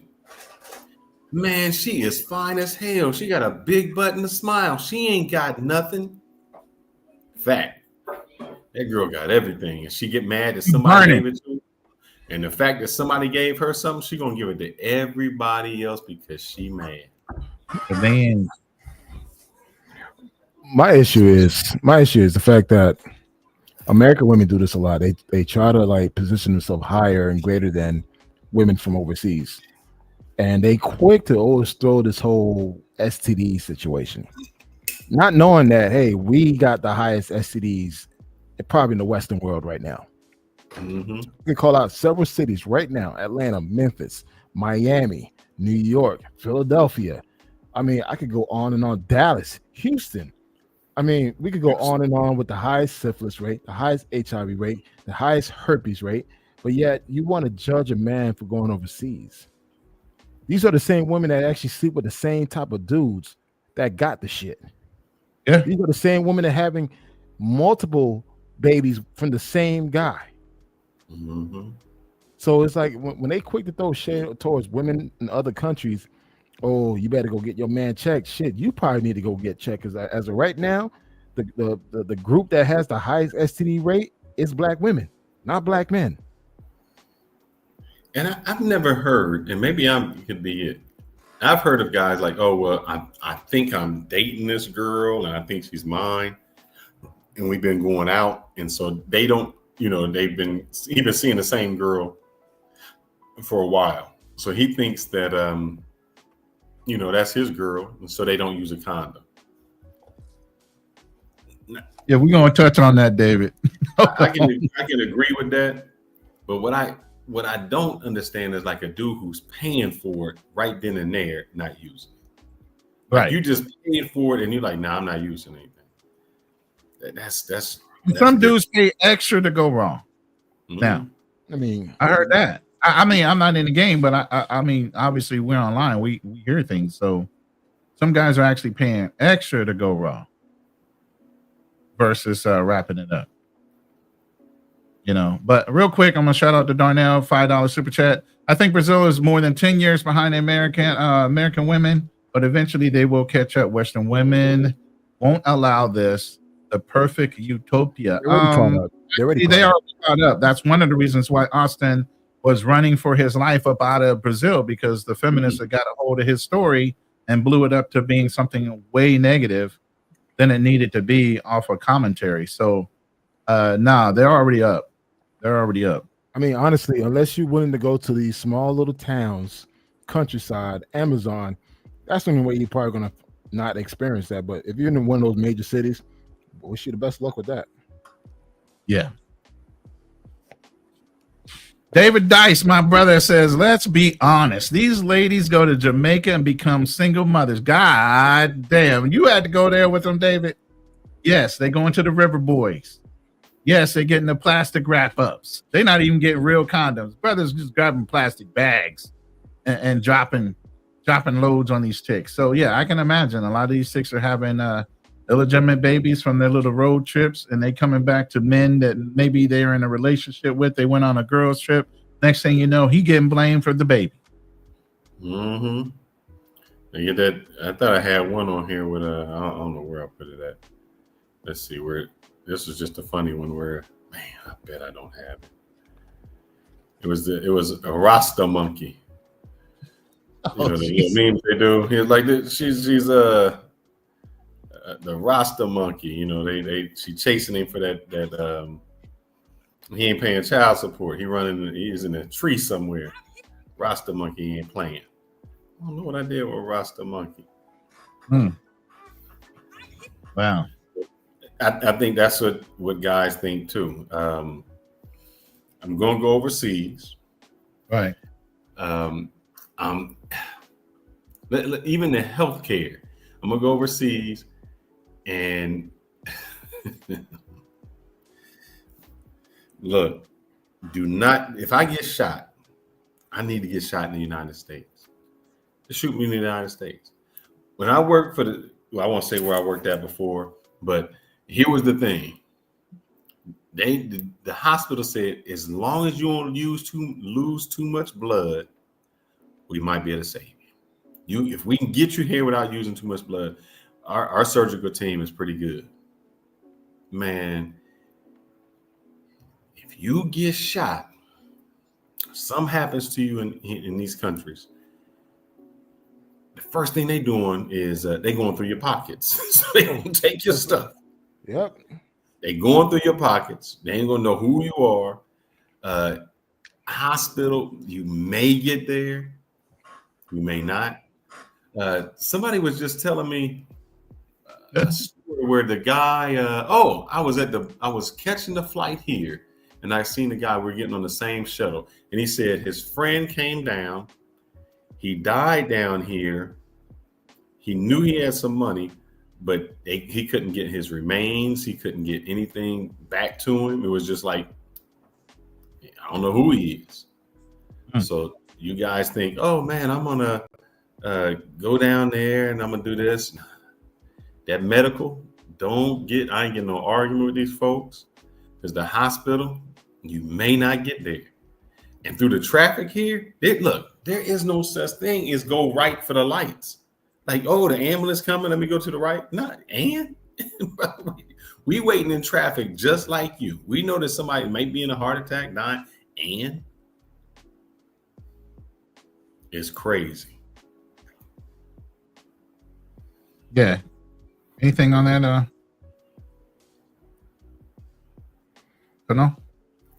No. Is it a good place to go? I mean, look, I'm gonna tell you this, guys. I've seen several dead bodies on my travels. Mm-hmm. Several dead bodies on the road, children dead on the road, men and women dead on the road. Yeah, I've seen some shit, man. And I've even seen a couple of dead Americans on the road. Man. Yeah. So make sure, guys, I understand you're on the way. You know, you want to go out there and then experience the world, but make sure you get travel insurance, because anything could pop off, man. And when you sick, when you dead, trust me, they're gonna go through your shit. Yeah. They don't care. Depending where you are. They don't know who you are. Plus, if they're trying to find somebody to contact, oh, there's a couple bucks here. He won't miss that. At least I'm trying to save his soul. You know. Again, it's not everyone's going to do that. It's right. You know, there are some good people with good intentions, but just be careful out there, man. Because like, I remember one time I was driving on the road in DR. I was near Niagara, on the North Coast area, and I saw. I can't, man. That shit bothered me. Two little kids, their bodies. They with the parent with the father. They were on a motor concho. They got hit by a truck. Yeah. Oh. And when I something told me to look at my left, and I looked down, there were the bodies. And it happened so quick, and I'm like, "What the fuck did I just saw?" But I had to keep driving. I'm like, "The hell?" I mean, people are already there, but the fact that just be careful. I mean, I understand you traveling, but make sure you make smart moves, smart decisions, and just be careful and let people know where you are, man. This whole thing about disappearing, going ghost, you overseas, man. People need to know where you at in case they need to find you on a regular basis. And check on your homeboys when you know they're traveling too. All right. Real quick. Well, where Matthew says, well, with all that going on, where is a good place to go? Look, all the places that we mentioned are good places to go. Look, you can go there. The problem is, let me see if I can share some of this real quick. I'm gonna try to share this real quick. I'm gonna just do a review of Love Crossing Borders. Andre hit this on the hill. There's good places and people that are overlooked that you can find really good quality women and really old souls, nerdy women, homebodies, loner chicks, bookworms, balanced babes, and grown and sexy women.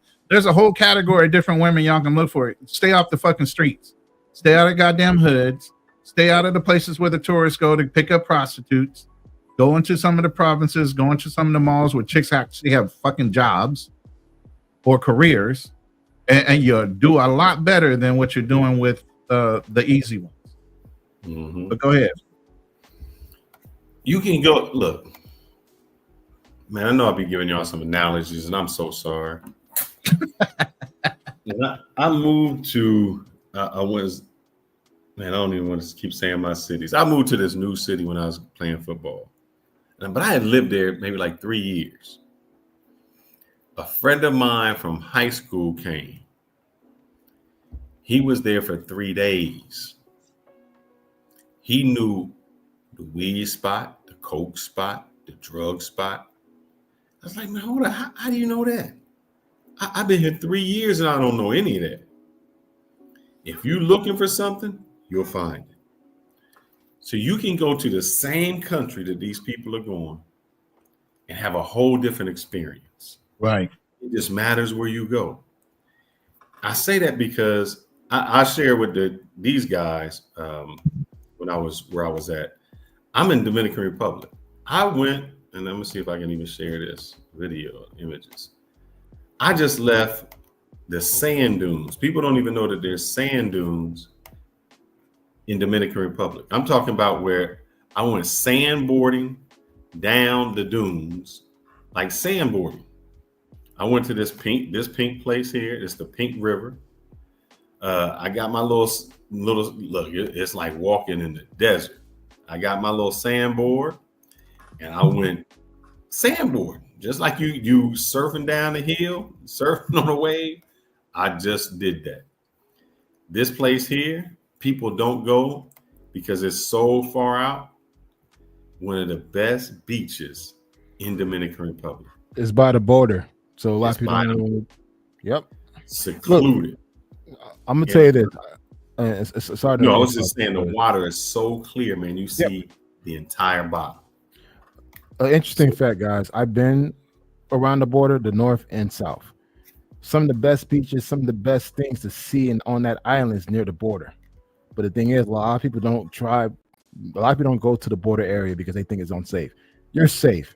It's just a lot of people don't go because you got to do a lot of driving. So people tend to stick to the Santo Domingo, Santiago, Punta Cana, Sosúa, Puerto Plata. But trust me, some of the best beaches, some of the best gems within that island is in the middle. If you go towards the border area, south or north, I've been to Monte Cristi on the north part, to the south area as well.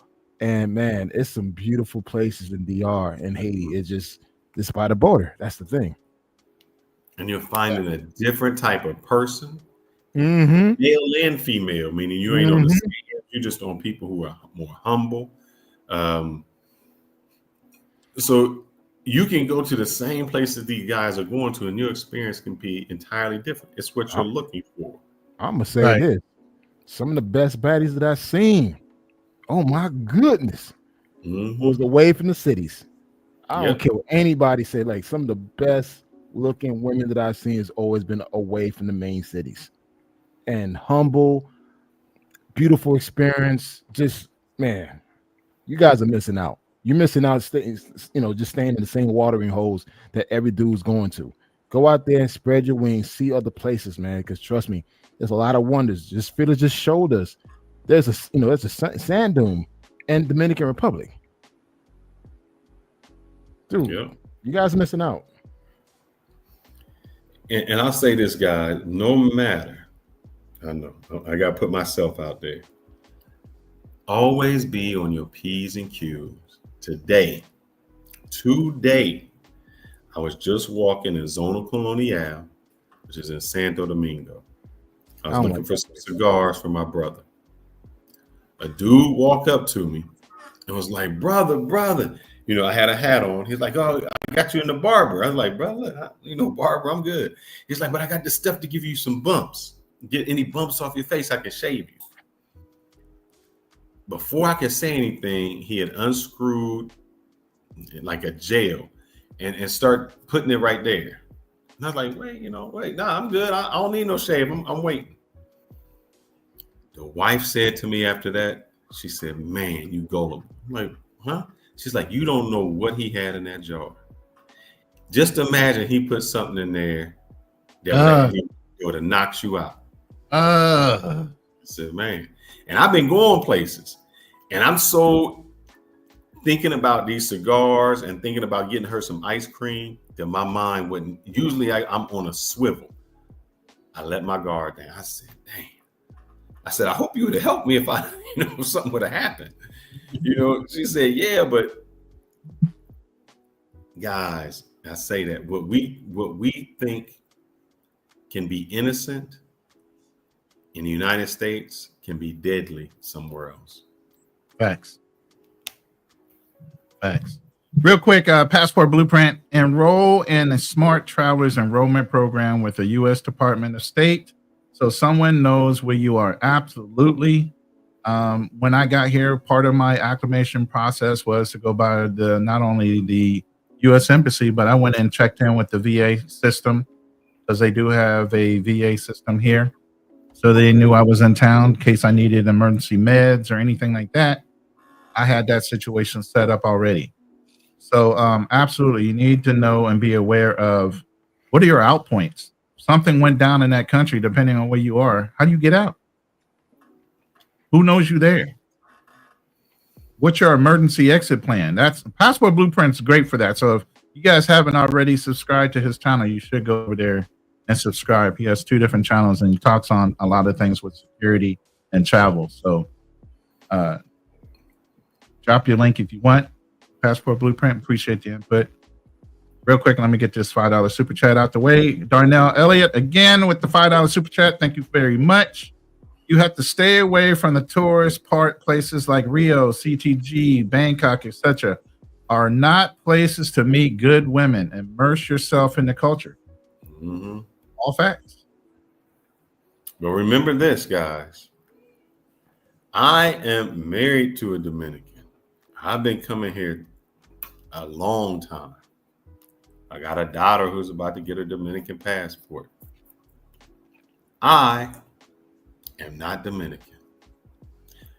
No matter what, no matter how I think I can know this culture, no matter how I can think this, I can immerse myself somebody else as much as I want here, but I'm that outsider. And when it comes to something going down, they're going to let me know I'm the outsider. Just like if that white dude who grew up in your neighborhood is speak Ebonics and cool with you, and then when something go down, they be like, who you with? You with us or him? Right. And most black people are like, well, he ain't black. I gotta be with him. That's how it is. Guys, we had like an hour 34. I want us to play some videos, but I want, if we do open the panel, some people to come up and tell us their horror stories. And when I say horror stories, horror stories, not horror stories. Right. It's different. I know y'all got a lot of whores out there that y'all got stories about. So tell me your horror stories. And maybe we can start with the panel first. Hold on. We got a perfect video to start this off. This recently happened. He likes to tell me what he's doing, send me videos of where he's going. Marcus Forrester says he and his son Jason, 38, voice texted each other every day and many times a day, especially after Jason moved from Beltsville, Maryland to Miami, Florida. Frequent trips to the Dominican Republic led to love and then marriage to a woman Jason met there. He met the parents and so on. They got married in DR, and he started making arrangements to get her to come here legally. And that did happen. She got a visa. Forrester says Jason and his new bride struggled a bit as they transitioned from a long-distance relationship to sharing a home. Then something unexpected and shocking happened. One day he came back from work and the apartment was cleaned out. She left and disappeared. Forrester says his son was heartbroken when his wife refused to return his calls, then blocked him.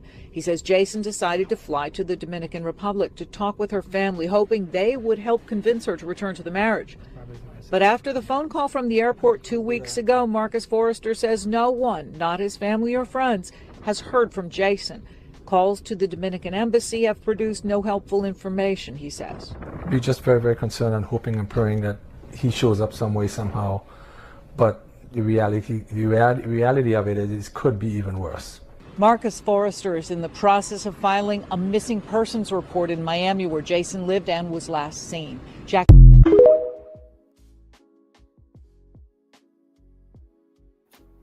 Did they find Jason? No, Jason's still MIA. I haven't heard anything, tell you the truth.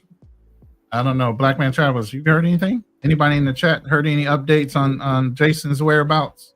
Yeah, he contacted his dad. He was in the pussy. Oh shit. So they made up? Look, guys, sometimes that's good. You forget your look, Yeah. this brother got his wife so good he forgot who his family was. It's like me no black, me no black, me Dominican, me no black, me no black. He went to the me no black boy. He said, yeah. Wow.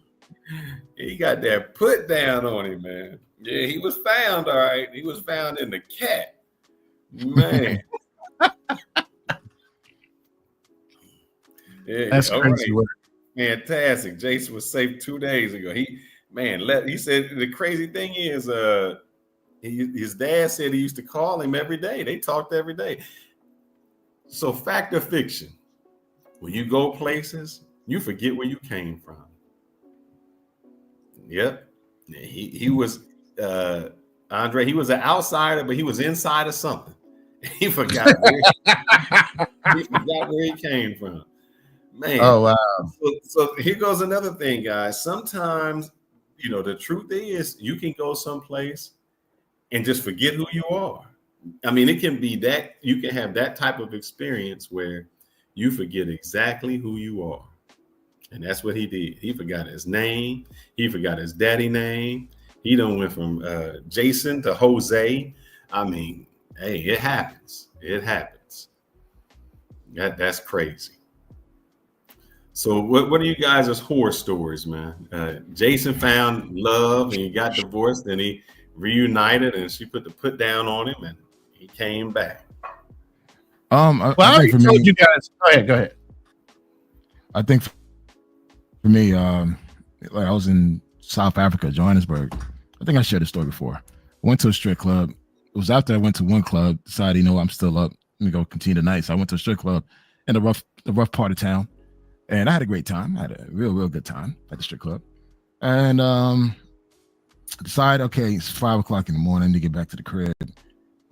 Decided to get a Uber, not knowing that there's a beef between Ubers and taxi drivers.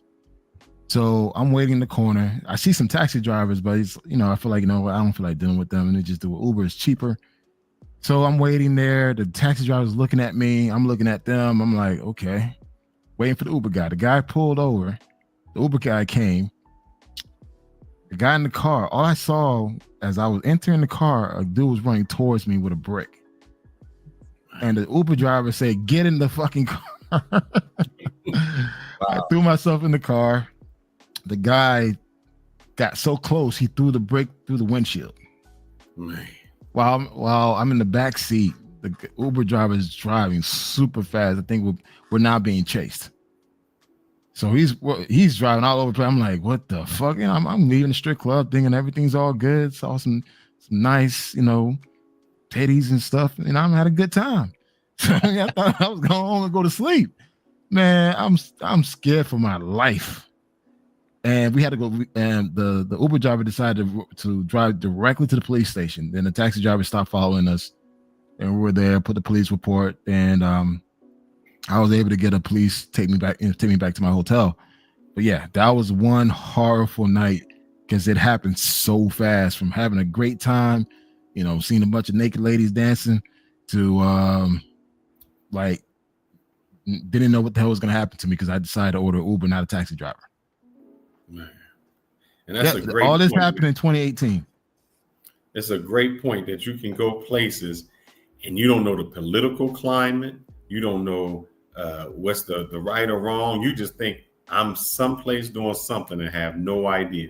And you might be dressed like the Ku Klux Klanman in the middle of the hood. And you're like, I don't know nothing about this. You know, you got on a pair of Nikes and they don't like Nikes because, you know, they done protested and you have no idea. You're just an innocent bystander. And that's just, unless you're immersed in the culture there, you have no idea. And that was one of those things. You don't know the beef that was going on. You just find yourself somewhere in the middle. Somewhere in the middle. Rona, what's your horror stories? Hold on 1 second. Trying to give our brother props. Shout out again to Andre with Love Crossing Border. Appreciate the super chat. And right now, my horror story is going on, and it's not a horror story of danger. It's a horror story of being an American and being financially able to pay for things. You know, I thought I had secured the lease. We had on Word. We were working on the contract, you know, and once the woman found out I was a foreigner and American, the price shot up over 10,000 pesos per month. So on principle alone, could I afford it? Yeah. But on principle alone, I was like, okay, we need to find another place just in case, you know, because she's going to keep on inching that thing up until I officially move in. Found another place with a retired naval guy in the same community. So I'm not losing out on the safety aspect.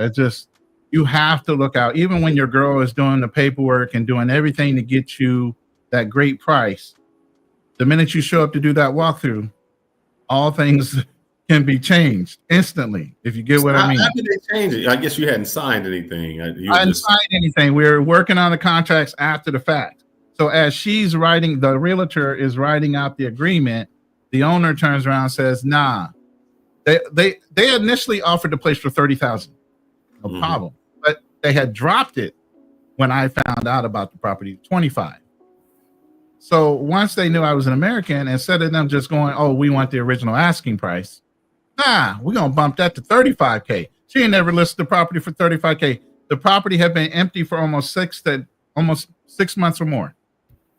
No interest until she dropped it to 25K, and here I come.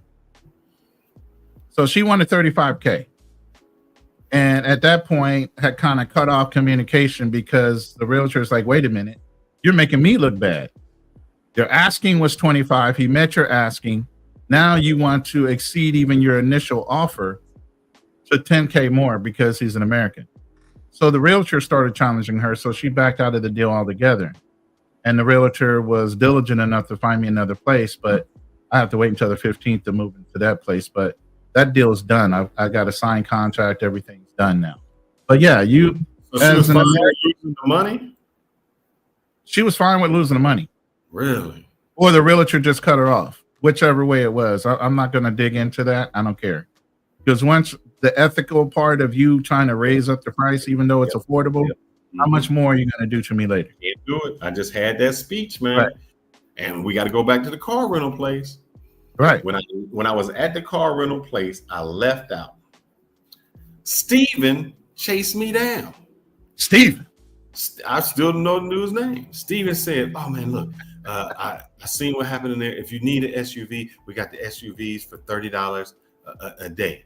I said, well, Steven, let me go to the place that I booked online.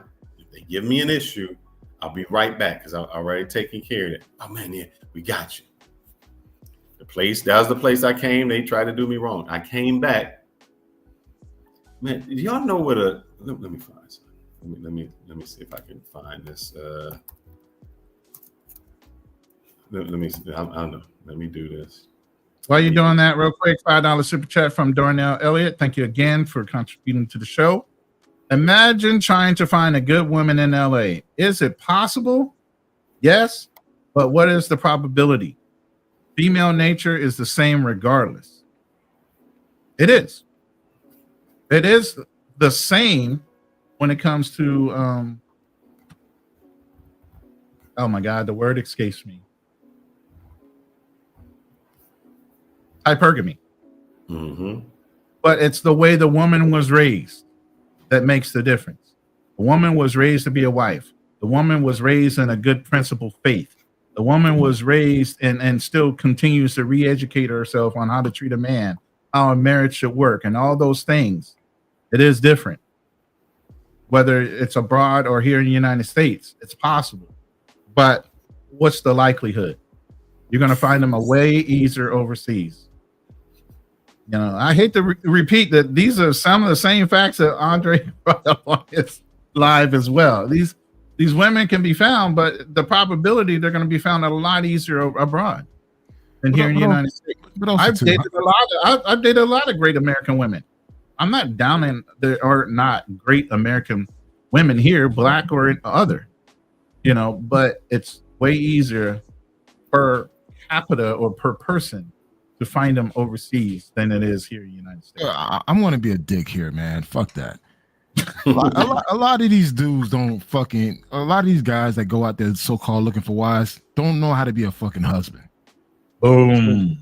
So all you motherfuckers out there who think that, hey, it's always about the woman, it's the woman falls, women this, women that, look at yourself in the goddamn mirror, because most of you guys don't know how to be a fucking boyfriend, better yet a husband. So before you start going out there looking for a wife, check yourself, man. It's like, I see a lot of guys, they take that same bullshit game plan they do in the States, take it to these other countries and do the same shit they do to the women in that country. Felix, you've seen it. Yeah. Like, let's call the shit for what it is.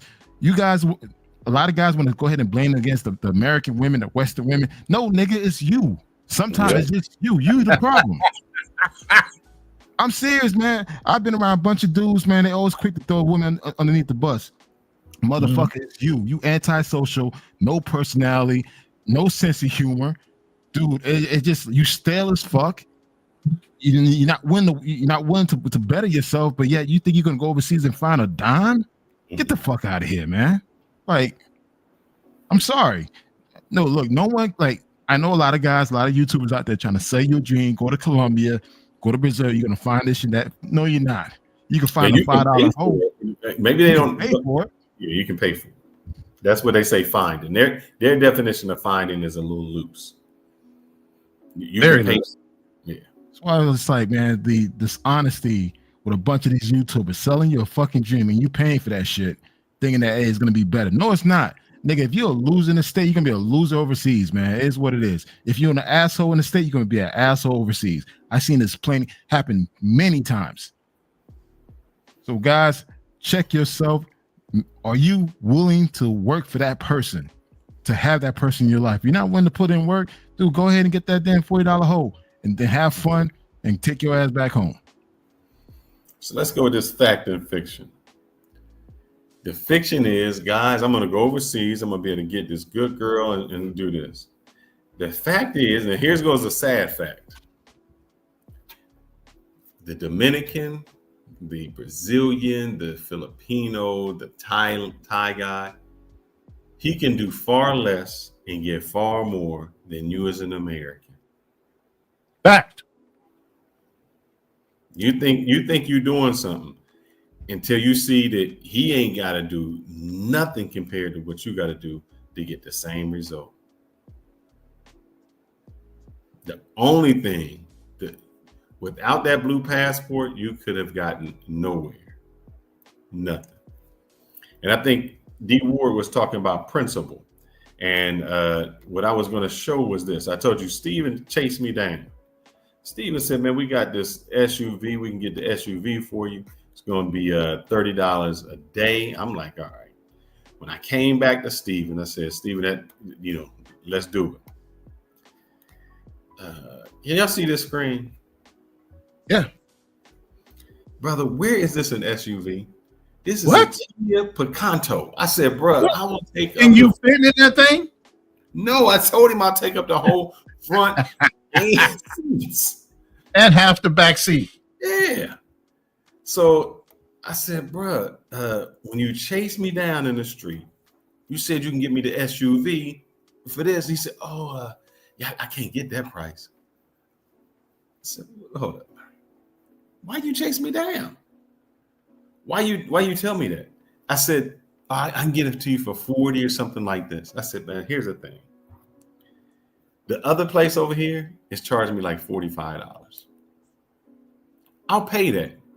You know why? Because your integrity, man. I don't trust you now. You told me something. Now you say it's changed. I don't know what to get into with you. I don't know. You might tell me something else and something else is different. I just can't deal with it, man. And the point that you just said right there, I'm paying more for the new place than I would have paid for the other place. Yep. But I know it's a legit place and it's with an American man, which means my banking transition and payments are going to be a hell of a lot easier than dealing on the foreign market with a foreign person. So, and when somebody does that, now I don't know if you're going to try to nickel and dime me to get that other 5,000 or whatever. Like, oh, the air conditioner wasn't broken till you got there. Whatever it is, now you're going to try to make it harder for me. Yeah. And that's where that integrity comes in, man. I can't deal with it if you've already showed your cards of what you're capable of doing. And guys, that's what will happen. You think I'm going overseas, you know? Jose is going to get a lot more. Jose is getting all the things that you're not, all the things you wishing you can get. You are happy because you were getting nothing in the States, and now she's giving you 10%. And you think that 10%, this is a little too old for some of you guys. You know, Eddie Murphy, there ain't no regular cracker. That must be saltines. What you put in that cracker? Ritz. The Ritz. If you starve and somebody gave you a cracker, that's the best cracker you had because you never had it. And some of you guys are starving for attention, and somebody gave you a little bit of attention, and you fell in love over it. Fell in love. That's the fact. Well, she's not doing anything in essence to get you, and you think she's doing everything.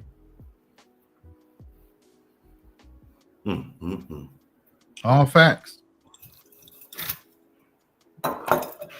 Every time you say facts, I guess I gotta go ahead and get a little bit more. Come on, your drinks ain't real drinks. You keep cutting the shit. Hey, that's a good shot right there. It's a shot. No matter how I cut it, it's still a shot. It's going down the same way. It's a watered down shot. That's a fancy shot, bro. Sorry, gotta be real with it. Hold on, I got another video. He said a girl once told him he's a great boyfriend, but would make a horrible husband. I've been told that many times. Yeah, I've been told it because I was a great boyfriend. We go out, we do it. There's no drama. It's this, but as a husband, it's just like, there's too much you still doing and going out. I can't be with you like that. You're not ready to settle the way I need my husband to settle. At that point, yeah, you want, brother. What did I say, Drew? What did I say, man? I only drink. When I'm in another country, y'all can see I got the pesos from another country. He's not doing shots, Drew. He's doing cut drinks. A shot is straight up. That's not a shot. That's just a mixed drink. A mixed drink. Belly up to the bar, bro. That's what you're doing. You're not taking shots. But here we go. I'm gonna play this one real quick. I swear, Americans think that every country that is not America or Europe is just an uncivilized war zone ran by savages. The reality is, every city in the world is dangerous. New York City has tons of crime, but you don't see people commenting stuff like this when people post about NYC. At the end of the day, if you're traveling consciously and are aware of your surroundings, you'll be fine. A random girl gives you an open drink at a nightclub, you probably shouldn't drink it. It's 2 a.m. and your Airbnb is a mile away, you probably should get a cab. After doing research, you see the club you want to go to is in a bad part of town, don't go. Really simple common sense, guys. Americans tend to have a distorted perception of Latin America due to media and propaganda. These places are not savage wastelands. They are civilized cities filled with good people and amazing culture.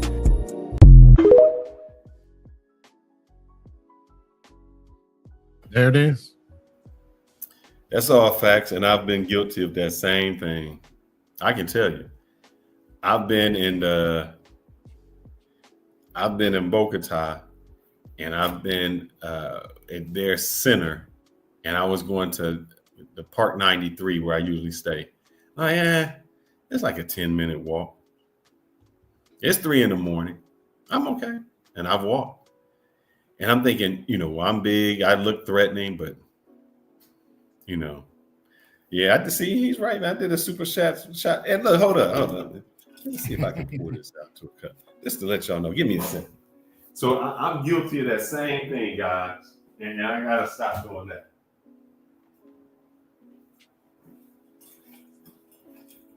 So I'm just gonna prove something to y'all. So we're gonna take this. Oh, wait, hold on.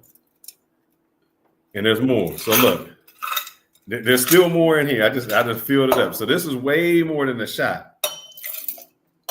Just because I'm cutting it, I'm still getting the same shot. That don't mean that. You cutting it and you're sipping on it. You're doing the little teetotal thing. You ain't shooting it back, bro. That's a shot. A shot is you take it back, hit it to the head, and you done. So it matters how fast I drink. Teetotaling talking about you taking shots. Not the same thing. I'm getting a shot is just the amount of alcohol. That's all. And I'm doing the amount of alcohol. I do a little mixer, taking it down. Oh man! All right. Ice yeah, water. Thank you, Drew. It sounds like a lot of ice up in there. He not only did he cut it with the Coke, he got the ice up in there, ice water. Just not the same thing. It's not the same thing. If you've been to DR, you know that everything is cold. Even your Presidente. Presidente is ice cold. I'm gonna break that one open a little bit. But I think that is true. What they try to say is, and I've heard it so much, that these countries you go to are dangerous. Every country's dangerous. If you put yourself in certain situations, you're gonna feel it. You have to treat it. You have to be on your P's and Q's, just like any place you've ever been. So it's not that it's more dangerous. We just, you just hear about it. Just like they say, oh, this place is more dangerous. Nah, it's just you hear about it more. If black people are always in the news, you think every black person you come across is going to rob you. No, that's just the perception that they have. So we only, as many guys that travel, let's just say there's one death a month of a passport bro in Colombia. That's a lot, but let's just say that. That's 12 in a year. How many brothers are traveling there every day? You get on there, it's 1,000, 5,000, 10,000. We're a lot of people. So, that's the issue. And I think that becomes a lot of American people's excuse for them not to be able to travel somewhere. Yeah, but if you look at the ticker in any major city, more brothers are dying there than they are abroad. Plus, you have to also look at the average of how many black men in America actually have passports to begin with. So the odds just start getting smaller and smaller and smaller and smaller. So is it dangerous? Yeah, it's dangerous to stay in America too. You're being hunted in America more than you are overseas. Yes. But here go the thing. Remember I told you the guy that I met and he came to my city and he was able to find, whatever he was looking for. Y'all seen the video of Colombia where brothers is down there fighting. And why travel all that way to go fight with somebody over a chick? Enjoy yourself. Can we not enjoy ourselves anywhere? So the fiction is, oh, we should be able to do some things outside. The fact is, it's a scarcity mindset. Ghetto is ghetto, man. Pookies, you can't change where they come from. It's a scarcity mindset. It's a scarcity mindset with a lot of guys with little egos who feel like, hey, you know what? I got to be the bigger dog in the group. So I got to outshine, floss, make someone feel small any way possible, even overseas. I've seen this shit happen many times. And these are the type of dudes I stay the fuck away from. Look, when man, you get older, I'm asking, man. My thing is, I don't want to be noticed anymore. Nah, I move underneath the radar, man. I don't need to know everybody. I don't need to like be part of a group. I'm good. I don't want to be a part of the group because then that means, in my mindset, I gotta watch out for everybody. And some of y'all don't. Y'all ain't even worthy of me watching out for you. Mm-hmm. You know, y'all are the ones that are poking at and starting the fucking problem. Knowing that you're in a bigger group and somebody's under, just like I was watching that fight. I noticed some random, and it happens in every fight. For some reason, in the black community especially, you're not even involved in the argument. You're not even involved in the fight. But yet and still, random dude wants to jump in out of the crowd and pot shot the guy that's in the fight, that's already down. Kick him, do whatever the fuck. Y'all some fucking weak ass niggas. If you know, and I'm gonna say it like that. Y'all some weak ass niggas if you doing that shit. If you in a place, El Poblado, Parque you leaving Gusto, which is basically a whore destination where you go buy chicas for $300, $400. Then you get into a fight. Like really, guys, get into a fight where why are you fighting? Of all the places that you're around, beautiful women, drinks, you know, food, price, you know, cheap prices. Why are you fighting? Why are you mad? And we talked about this last week. Like, why are you fucking mad? Right. And I'm at a point now. I'm 47 now, man. Listen, man, I'm okay being that bougie ass traveler. I don't need to get to know you. I don't need to fucking talk to you. Look, I'm the type of person I can say what's up to you and keep it moving. I'm good. I don't need to like be friendly with everybody I fucking meet, especially overseas. If I pick up some energy from you where I feel like, you know what, I can't be around this, man. And guess what? I'm gonna pick up, finish my drink, and keep it moving. There's only a few people that I fuck with, man. And it's just like, you know what? And it's sad we have to keep it that way because, dude, there's a lot of crazy ass dudes out here that's dealing with some shit. And you're gonna go overseas and fight over a chica, a pro at that? Man, it's crazy. Ridiculous, man. Ridiculous. And see, like you said, you know, at least I know the people that I'm with. So I know if something goes down with you, it's easy to have your back because I know that it was some other stuff that happened to get you in that position. Yep. You wasn't just being stupid. You wasn't just like, oh, he took my girl, I'm gonna do that. That's easy, you know, to roll with that type of person. The other, I just don't understand it. Scarcity, you put that up, you can put that up. Scarcity mindset is why a lot of black men ask, do they date black men? Their scarcity is why they try to make another man's girl, take another man's girl in the country. Yeah. I don't care. I've never asked if she date a black dude. I just go for what I got to go for. Oh, and there's been a lot of times that they didn't date black guys, but they dated me. they didn't date you, but they dated me.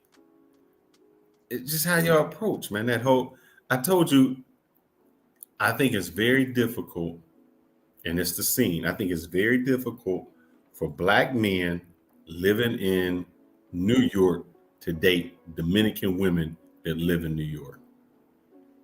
Because every time I've gone up there, all the Dominicans are like, they so ghetto. So they think every black guy that lives in the entire United States is just like them. And then when they meet somebody like us, they're like, you're not. I mean, it's a mind-blowing concept. It's like, what? You're on the beach with sandals and not Timberland boots? I mean, how does that happen? So it's an entirely different concept. And I don't ask, I just go for it. Because just because she don't date you don't mean she won't date me. Right. Facts. And I don't even, you know, I don't get mad at a girl. Man, like back in my day, if I brought a girl home on the first night, I don't even get mad at her. Because just because she did it for me, she didn't do it for everybody. She didn't do it for you. That's how it was. I don't get mad at her because I know whatever I said, whatever I did, it was an attraction that you couldn't do. And what she did for me, she's not doing for you. I'm sorry. It's funny you said that because I'm the same way. I've been with people who they say they never been with a black person. I'm their first, literally, and I'm like, why you chose me? It's like, you seem pretty cool. I like talking to you, and I like the vibe you're giving. One thing about me and Phyllis experiences with me, when I go out, I like to have a good time. I'm chill. I'm not trying to fight anybody. Let's just go out there and just have a good time. That's the energy that I bring to the table. And when I'm traveling, it's 10 times that. Dude, we went to in Cuba, we went to that warehouse spot. We took over that bar, and they was spilling all type of drinks on us. Dude, everybody was coming towards us because of that. We were just having a good time. At the beach, that bombshell of a woman that tried to cop block, try to come as a vulture and come take the damn prize. Dude, same thing. People just like good positive energy, man.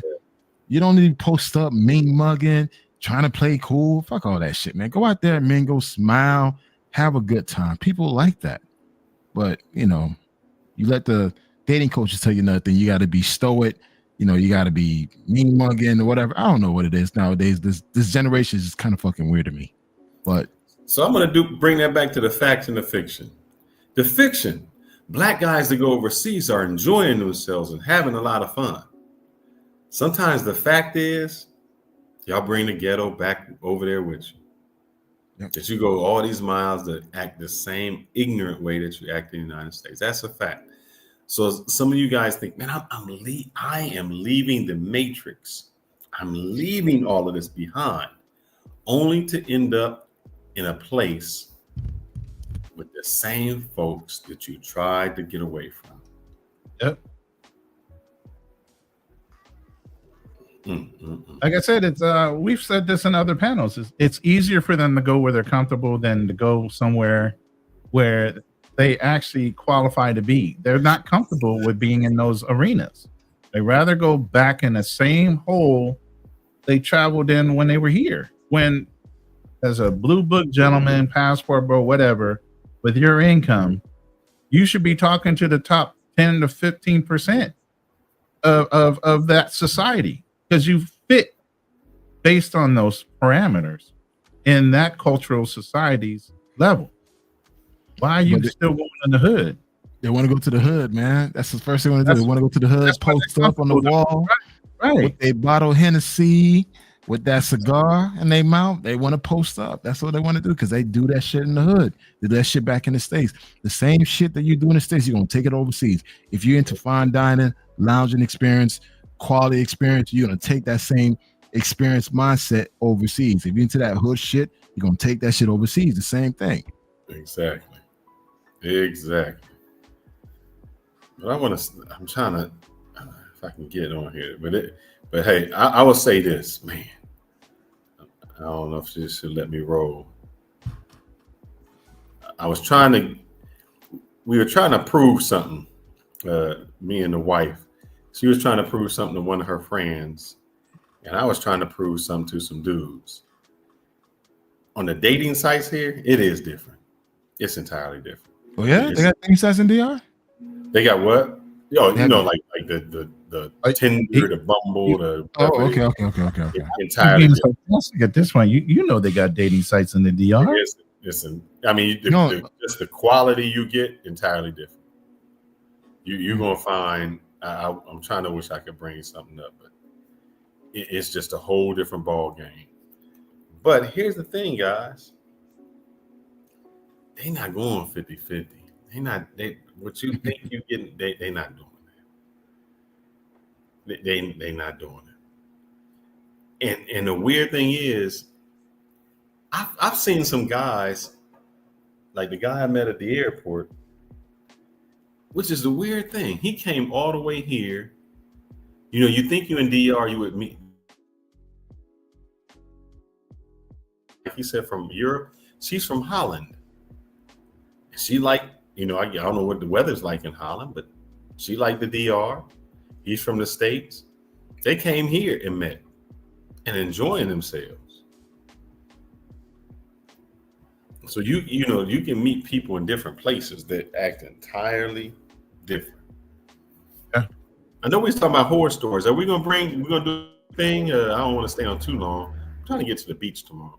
We're gonna do a quick shots with people who have their horror stories of their saddest or something crazy that happened during their travel event.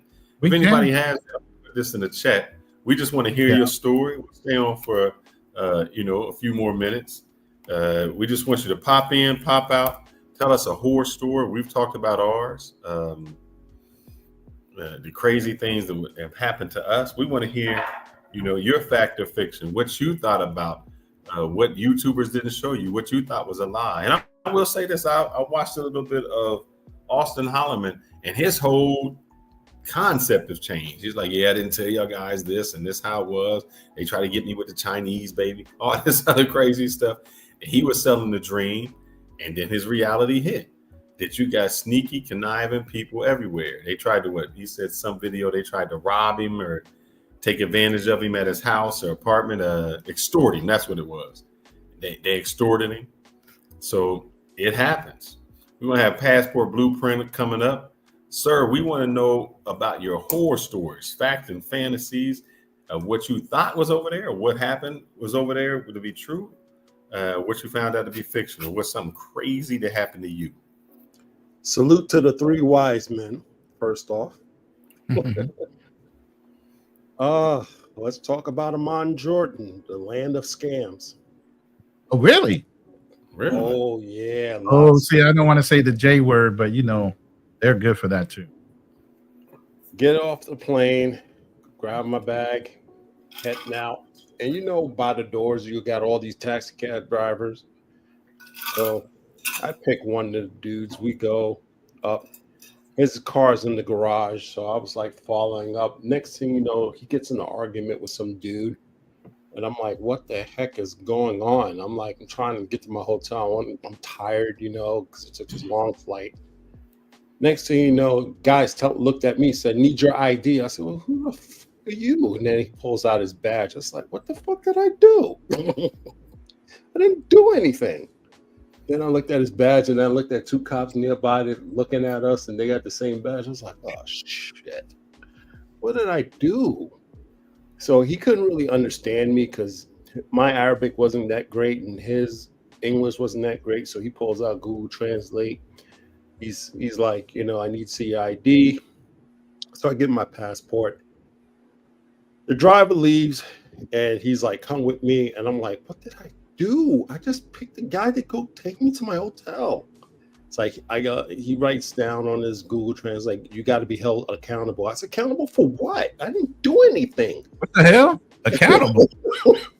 I'm like pissing in my pants at this point. I'm like, I explained to him, I said, look, I went, got my bags, and there was drivers out there, taxi cab drivers, so I just picked the taxi cab. So I'm following him. We're going in the escalator. But what it turned out is he took me to the correct taxi cab stand. That's where he took me. And then we just kind of laughed it off. Gave each other a hug and all that other stuff. So everything was good. Now here's part two. I get to the cab, I got my stuff. I'm walking to the cab, cab. It's like, yeah, go take this cab. I was like, cool. So I walk to the cab. He got the trunk open. Some dude comes over and just takes my bag off my shoulders, grab my stuff, and he puts it in the trunk. And it wasn't the driver. It was some dude. So I go in the car and sit down. He's like, give me a tip. I said, for what? Give me a tip because I took your bag. I said, I didn't ask you to take my goddamn bag, bro. So the other driver's like, get out of here. So we drive. And this little bastard, he's doing the same. And I had this experience before. They will tell you, don't go to this hotel that you booked because they're either closed or it's in the bad or this and that. Go to this hotel.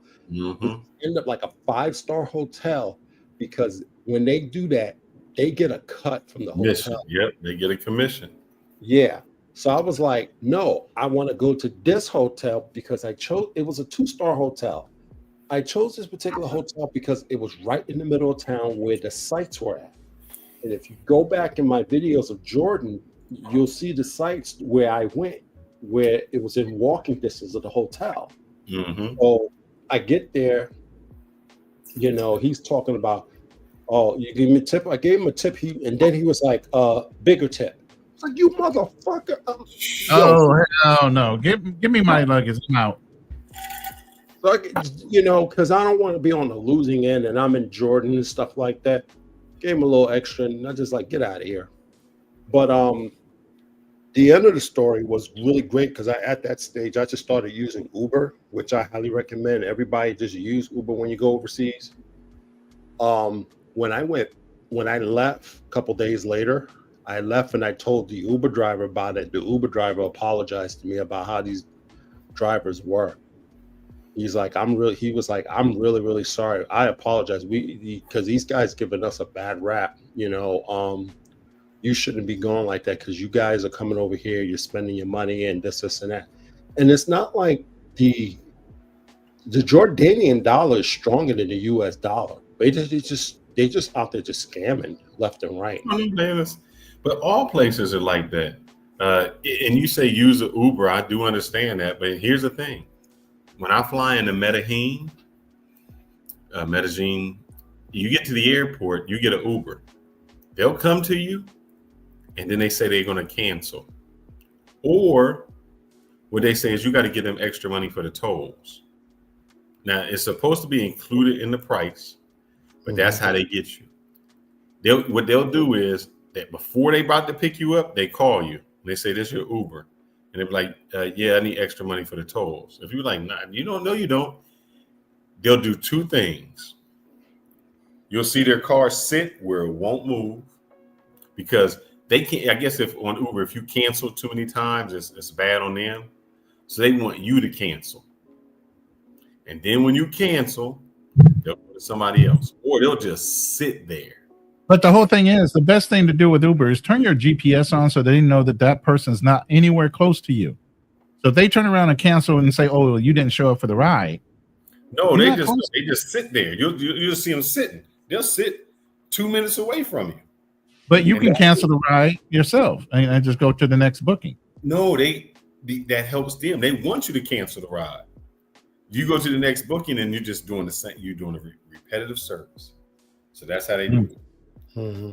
Another scam is, guys, look, all right, so I know what this is like. I have US money all the time. I know. I feel it. I know what it smells like. I know what my greenery's like because I touch US dollars all the time. How often do you touch foreign money? Do you look at the foreign money? Do you know what a real foreign money looks like? Sometimes the scam is they'll give you some change and ain't all of it correct.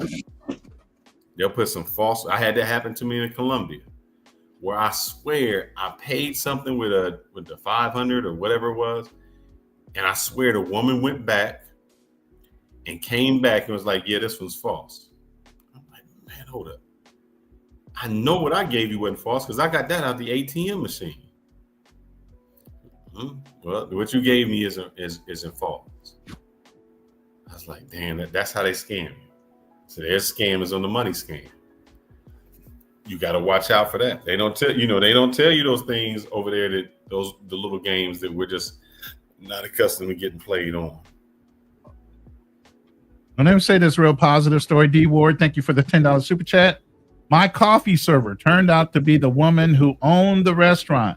Her husband, a multimillionaire who owns a furniture store and several shops. The humbleness of people is amazing. That's a great story instead of a horror story, but they're all over the place. That's the thing about, foreign people and a whole, they're more humble about their position and station in life, more so than braggadocious and peacocking it out and sticking it. Do you know who I am? Does it really matter?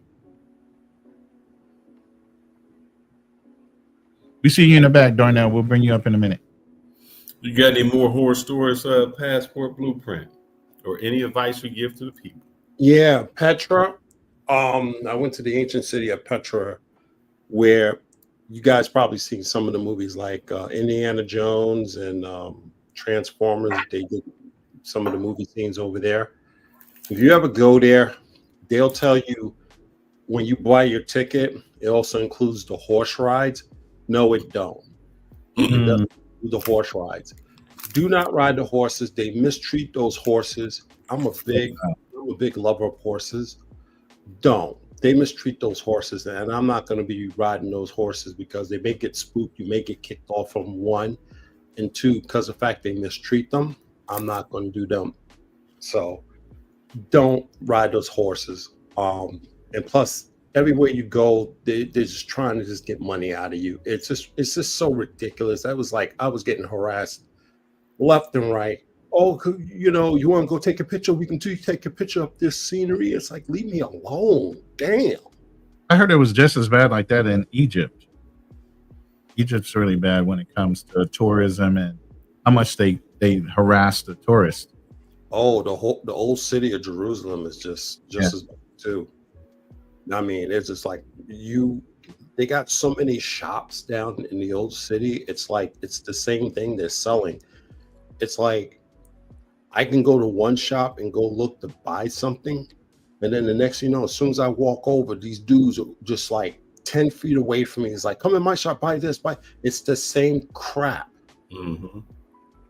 All of them selling the same thing. It's like, damn, dude. Can't I just walk through the old city where Jesus walked? I mean, my God. He said with Jesus.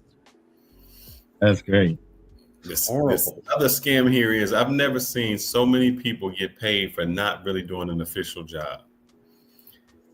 All right, you drive and you gonna park. Like I parked on the street in a park, I can't even say a space. It's not like a paid place, like you putting a meter in.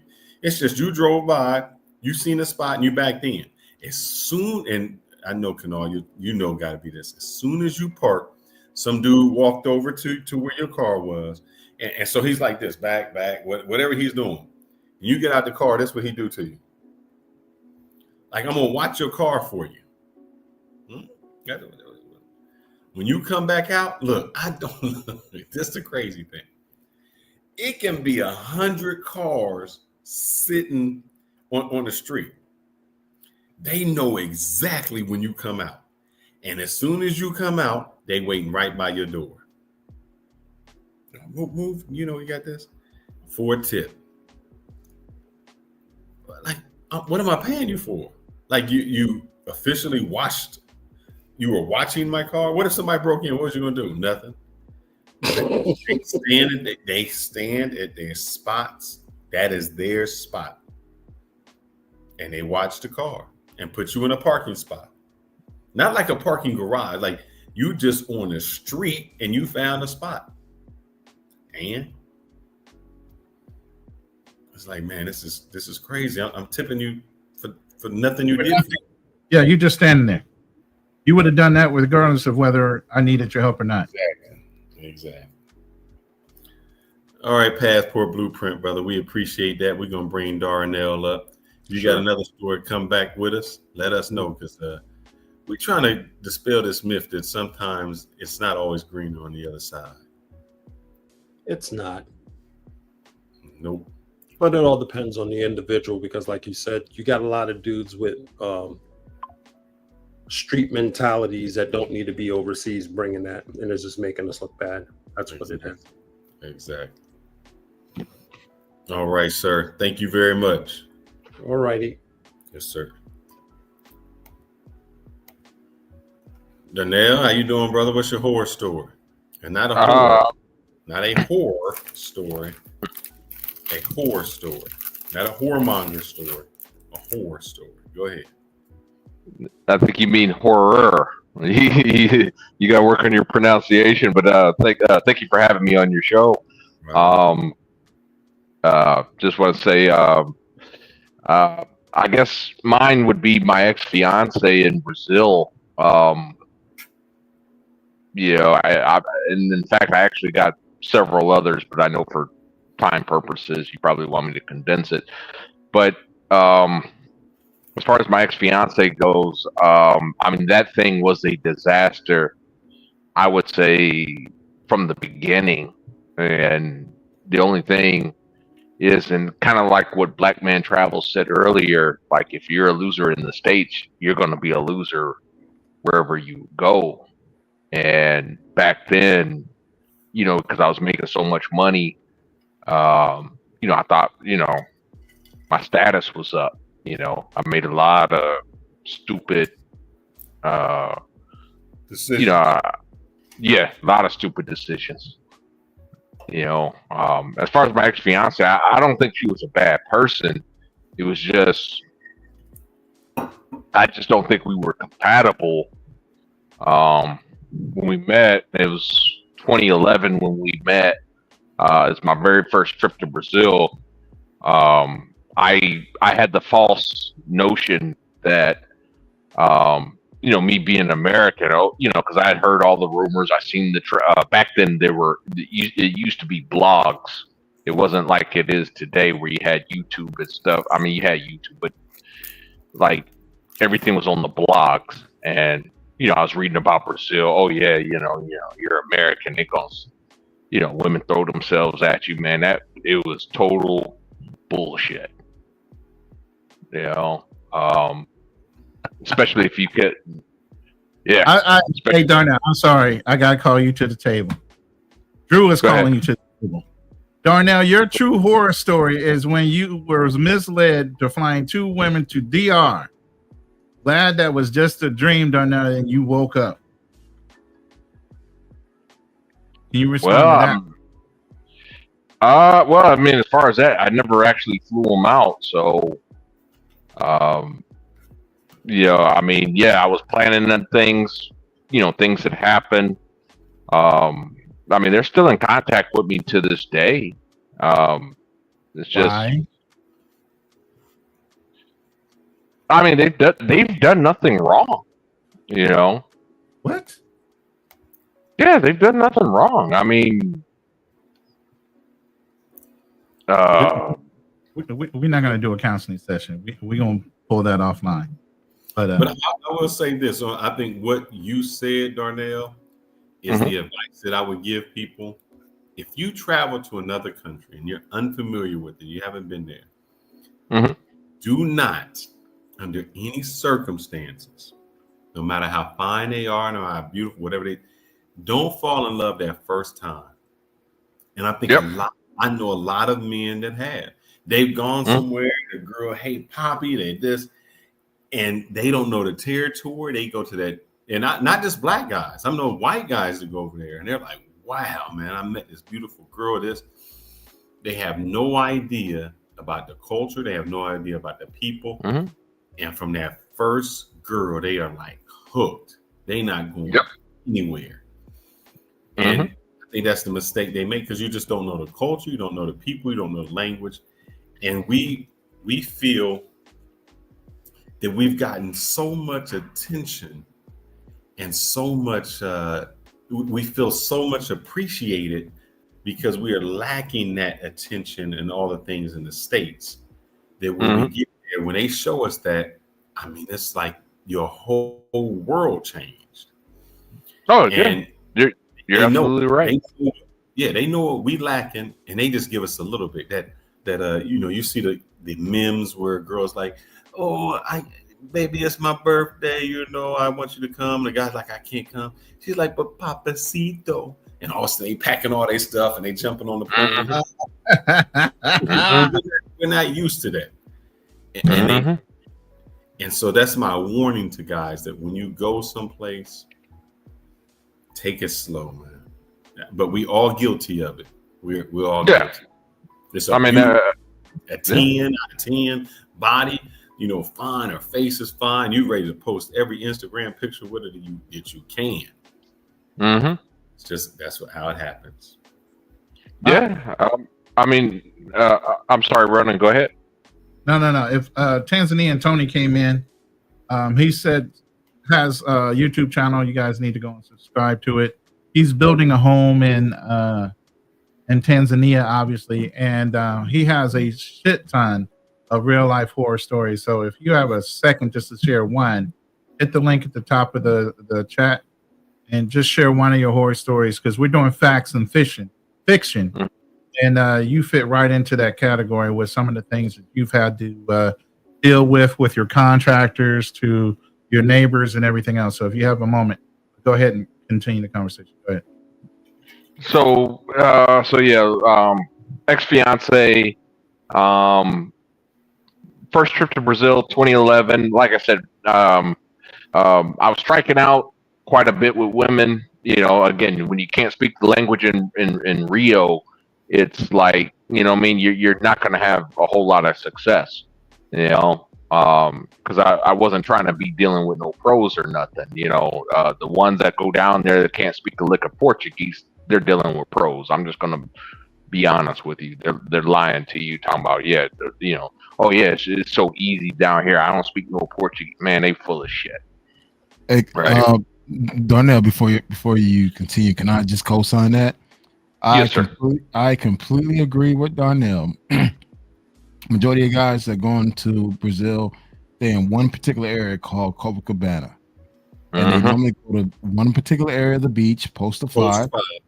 That's where all the pros are. They go to Mabs for their dinner every fucking day. Eat the same spaghetti and cheese bread. I'm telling you what this is. What it is. This is the Brazil that they sell. That most guys, particularly black men, will normally do. They'll go to Post 5, the beach area. That's where all the pros hang out.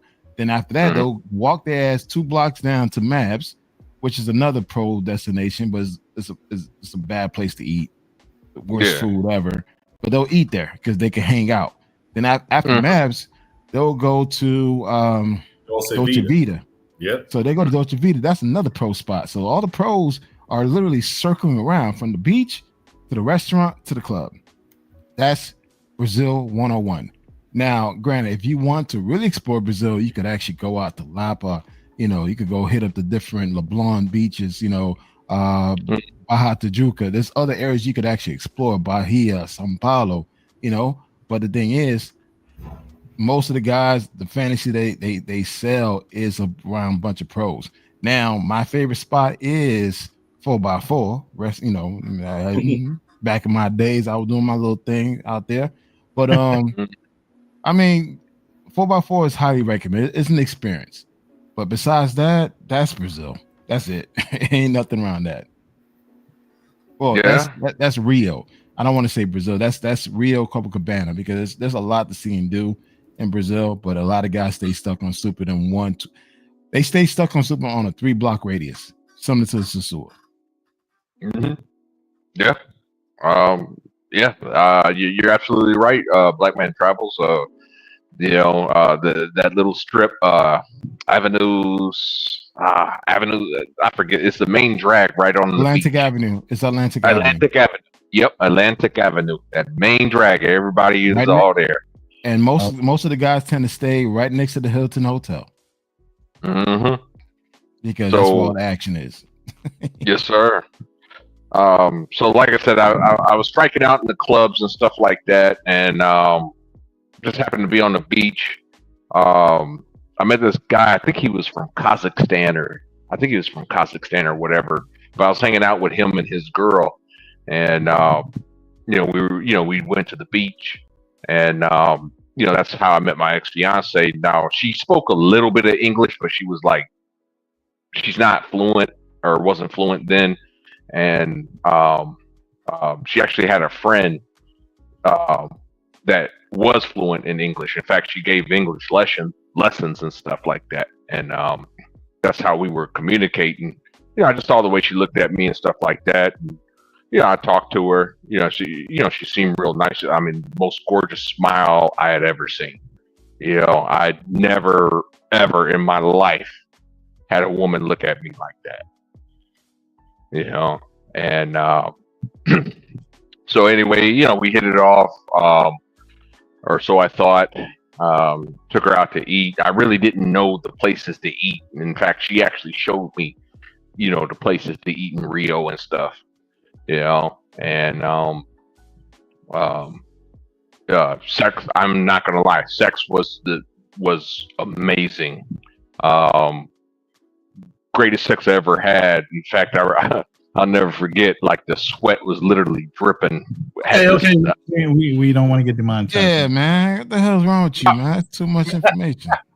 Well, my bad. Well, I mean, okay, my bad. The loving was amazing. Okay. He was living that shit as he was speaking, bro. I swear to God, he was. Yeah. I was. But anyway, so unfortunately, I met her like towards the tail end of my trip, and you know, I had to go back to the States, but I made sure to get her contact information. We stayed in touch. At the time, I was stationed in Afghanistan. I went back to Afghanistan. We stayed in touch. We continued to talk, whatever have you. And or no, I'm sorry, I was in Iraq. I wasn't in Afghanistan. I was in Iraq. Anyway, we were shutting down Iraq. I was being sent to Fort Bragg for training, and we had about Thanksgiving time frame. Was it? No, it was Christmas. Christmas had a whole week off, so I decided to go down to Brazil again. To hook up with her, and she stayed with me and stuff like that. But the point is that I really don't. This is when I started to kind of get some feelings like, okay, something's a little off here, because she was kind of saying like she didn't want to be with me and stuff like that, or she was at least insinuating she didn't want to be with me and stuff like that. You know what I mean? It kind of sounded like it was just my turn kind of thing, But yeah, but my dumb ass wasn't picking up on that, she because she was telling me stories, and what I had assumed was, because I was trying to assume things, and that's where I went wrong. But because she had a local boyfriend, this is before we had met. She had a local boyfriend. She was actually pregnant like long before I met her, and the guy, when she got pregnant, walked out on her. So she, I just assumed that she, had a hard time trusting men, because that can be an experience. She actually showed me the photo when she was pregnant. What happened was she miscarried, due to the stress. And, that'll be important later, but,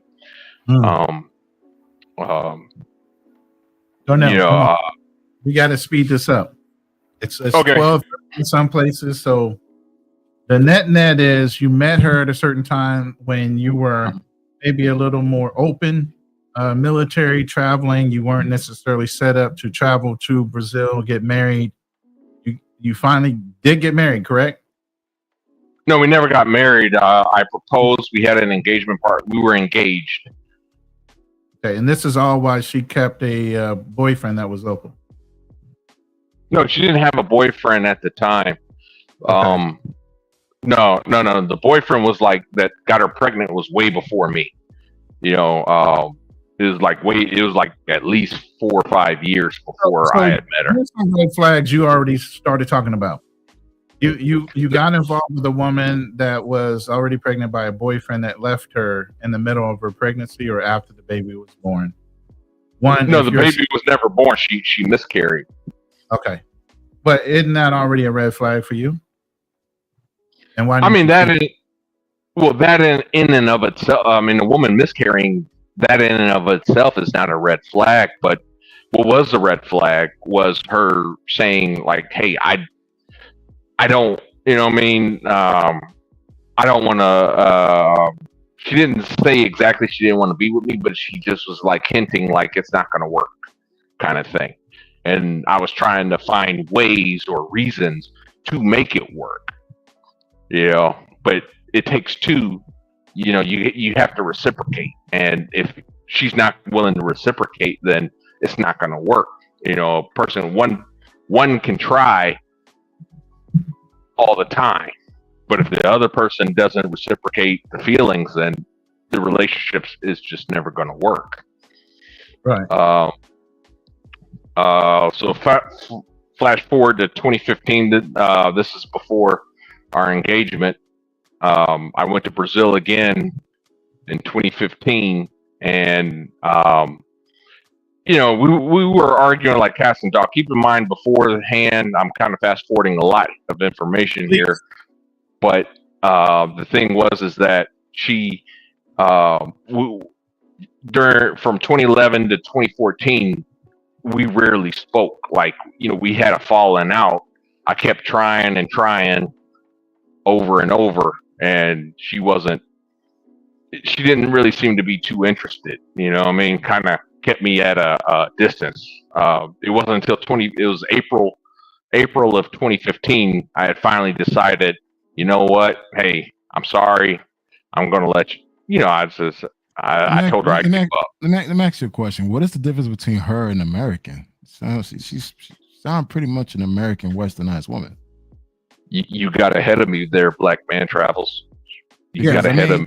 Because in most guys, they want to position these women as, less westernized and everything else. But the behavior traits that I'm hearing is no different. It wasn't. You're absolutely right. There was no difference between her and American, but my dumb black ass couldn't figure that out at the time. Because honestly, it all boils down to, it doesn't matter as far as where she's from. It's the quality of that person is, her character. You can find a good woman here in the States, just like you can find a good woman overseas. You can find a shitty ass person in the States. You can find a shitty ass person overseas. It all boils down on their morals, their character, their integrity, all the same things that people look for. Well, things that people should be looking for should apply overseas, not just the looks or great sex. Yeah, as far as where she came from a religious family. I met her mother. Doesn't matter. I know a lot of shitty religious people. No, well, her family wasn't shitty. I'll tell you that. Right. No, I'm not. Okay, all right. Let's not take every word I say like verbatim. I'm just saying in general. It doesn't matter. At the end of the day, it's the person character. She wasn't into you. You guys. It seemed like you dragged it for 4 years. Yes, I did. She checked out. So at least American woman would tell you, you know what, I'm done with this shit. She couldn't tell you that. Nope, she didn't. She finally agreed to marry me in 2015. It was after I had given. The thing was, I had told her, hey, man, I give up. At this point, right? I finally decided to move on. That's when she started trying to talk to me and stuff, was when I was trying to move on. And playing games. Yep, she was playing games. Was that your last relationship? No, that was not my last relationship. It was like the last how would you put it? The closest award that I got married, the last most serious relationship, if that makes sense. Then that was your last relationship. There's no serious or play relationship. A relationship is a relationship. Well, it wasn't. I'm not trying to say like play relationship. It was just okay. I dated women after her. Yeah. Okay, you could date somebody. It doesn't mean that you're in a relationship. Like for me, I could say my last relationship was this person, but I was still dating. I was still getting it in. But as far as relationship wise, she was your last relationship. If you're fucking other people, that's okay. All right. No, I dated. My last relationship was a woman I dated in Mexico. Okay. In San Luis. So getting back to her, she convinced me to fly back out there. I stayed at her place in Sao Paulo. She moved us from Rio to Sao Paulo, and this was 2014, 2015? God damn, I can't even remember. But the point is, we're in Sao Paulo. I'm staying at her apartment, and kind of like what Black Man Travel said earlier, about a woman doing the bare minimum, cooking, and you're pretending that's a flex. That's why I agreed with Black Man Travels. When it's like, because I was like, man, this is a woman that's cooking for me. No woman's done this for me. Everything seemed great, but we kept arguing over stupid shit. Dumb stuff. Like every time we would go out, she would accuse me of looking at another woman, for example, when her and I were just walking down the street. I see you looking at that other woman. And I was like, what are you talking about? Couldn't go anywhere. It got to a point, I didn't feel comfortable leaving her apartment. I said, you know what? I'll just stay here. I'll play video games, watch TV, won't leave the apartment. Yeah. No, bro. Well, she can't accuse me of looking at another woman if I'm in her apartment the whole damn time, right? Or at least that's what I was thinking. So you become a hermit. Well, pretty much. I was trying to keep the relationship, I wanted to show her that I'm not interested in other women. I'm not a fucking sex pat, You know what? This is what a lot of guys go through overseas. They don't want to tell you that. A lot of men are dealing the same bullshit that you just dealt with overseas. A lot. But they're not talking about it. Nope. No, you're right, Black Man Travels. They're not talking about it at all. And like I said, she got mad at me because I wouldn't take, we weren't going anywhere anymore. And to this day, we get on a long bus ride, for example. And I'll tell you this is what I still have PTSD taking buses. Because I'll tell you guys what happened. We went to Parachi. It's some small little town in the state. It's in the state of Rio de Janeiro, but it's not like the city. It's like a tourist town. It doesn't have all the passport bros. They wouldn't know about it. It used to be my favorite little spot because it's gorgeous. Beautiful waterfalls, etc. Anyway, on the way back from there, we're on the bus. The bus was practically full. We couldn't get seats together. She asked me, "Hey, we can't sit together. Do you want to get wait until another bus comes, or do you want to just get on this bus?" I just opted to get on that bus so we can just go. But the thing was, I think she kind of planned. I don't know. Something just seemed off. Like the dude she was sitting next to, like they were just chopping it up like you wouldn't believe. I'm just sitting there. I ain't gonna lie. I started getting in my feelings, a little jealous, and but I didn't say nothing. I just stayed quiet. Why were you were feeling a little jealous, and why you were getting your feelings? Because you were trapped in your house. The fuck? You never got out. No. We're on the bus. We're on this story. We're on the bus. At this point, you had already been a trapped soldier for a while. Yeah. So, but you got months of trauma that you need to go through. I'm serious, bro. I hope you were going through therapy. Real quick, D Ward wanted to do a little pushback for $5. He said, "I have pushback just a little bit. Overseas, it's possibly, or it should be possible to marry the first girl off the plane and live happily ever after." I don't know about all that, D Ward. We agree with a lot of things you say, but that one's stretching. I mean, anything's possible, Ronan. You can win the lottery, but again, it's the probability. I mean, you could marry that person. Doesn't mean you're gonna stay with that person. I mean, getting married is easy. Yeah. That's the easy part. Is having a successful marriage. That's that takes work. But look at us over there struggle streaming right now. That brother got a whole blackout and he's still trying to be online. So we're gonna cut this short so we can end this on a good note. Appreciate your story, Darnell, but we got to get you to be a better storyteller. You got all these experiences. The lights came on. That they don't tell you about. Yeah. All right. Well, I mean, to sum everything up, I guess I'll be skipping over a lot here, but I'll sum it all up.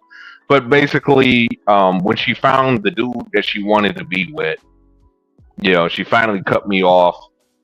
We still stayed in contact. It was kind of weird. Why would you stay in contact with a woman that treated you like that? Well, it wasn't like I was hitting her up like that. She would just hit me up every now and then, and you know, send me a message. You should have blocked her, man. You should have blocked her. Yeah, I mean, I should have. I should have, and I didn't.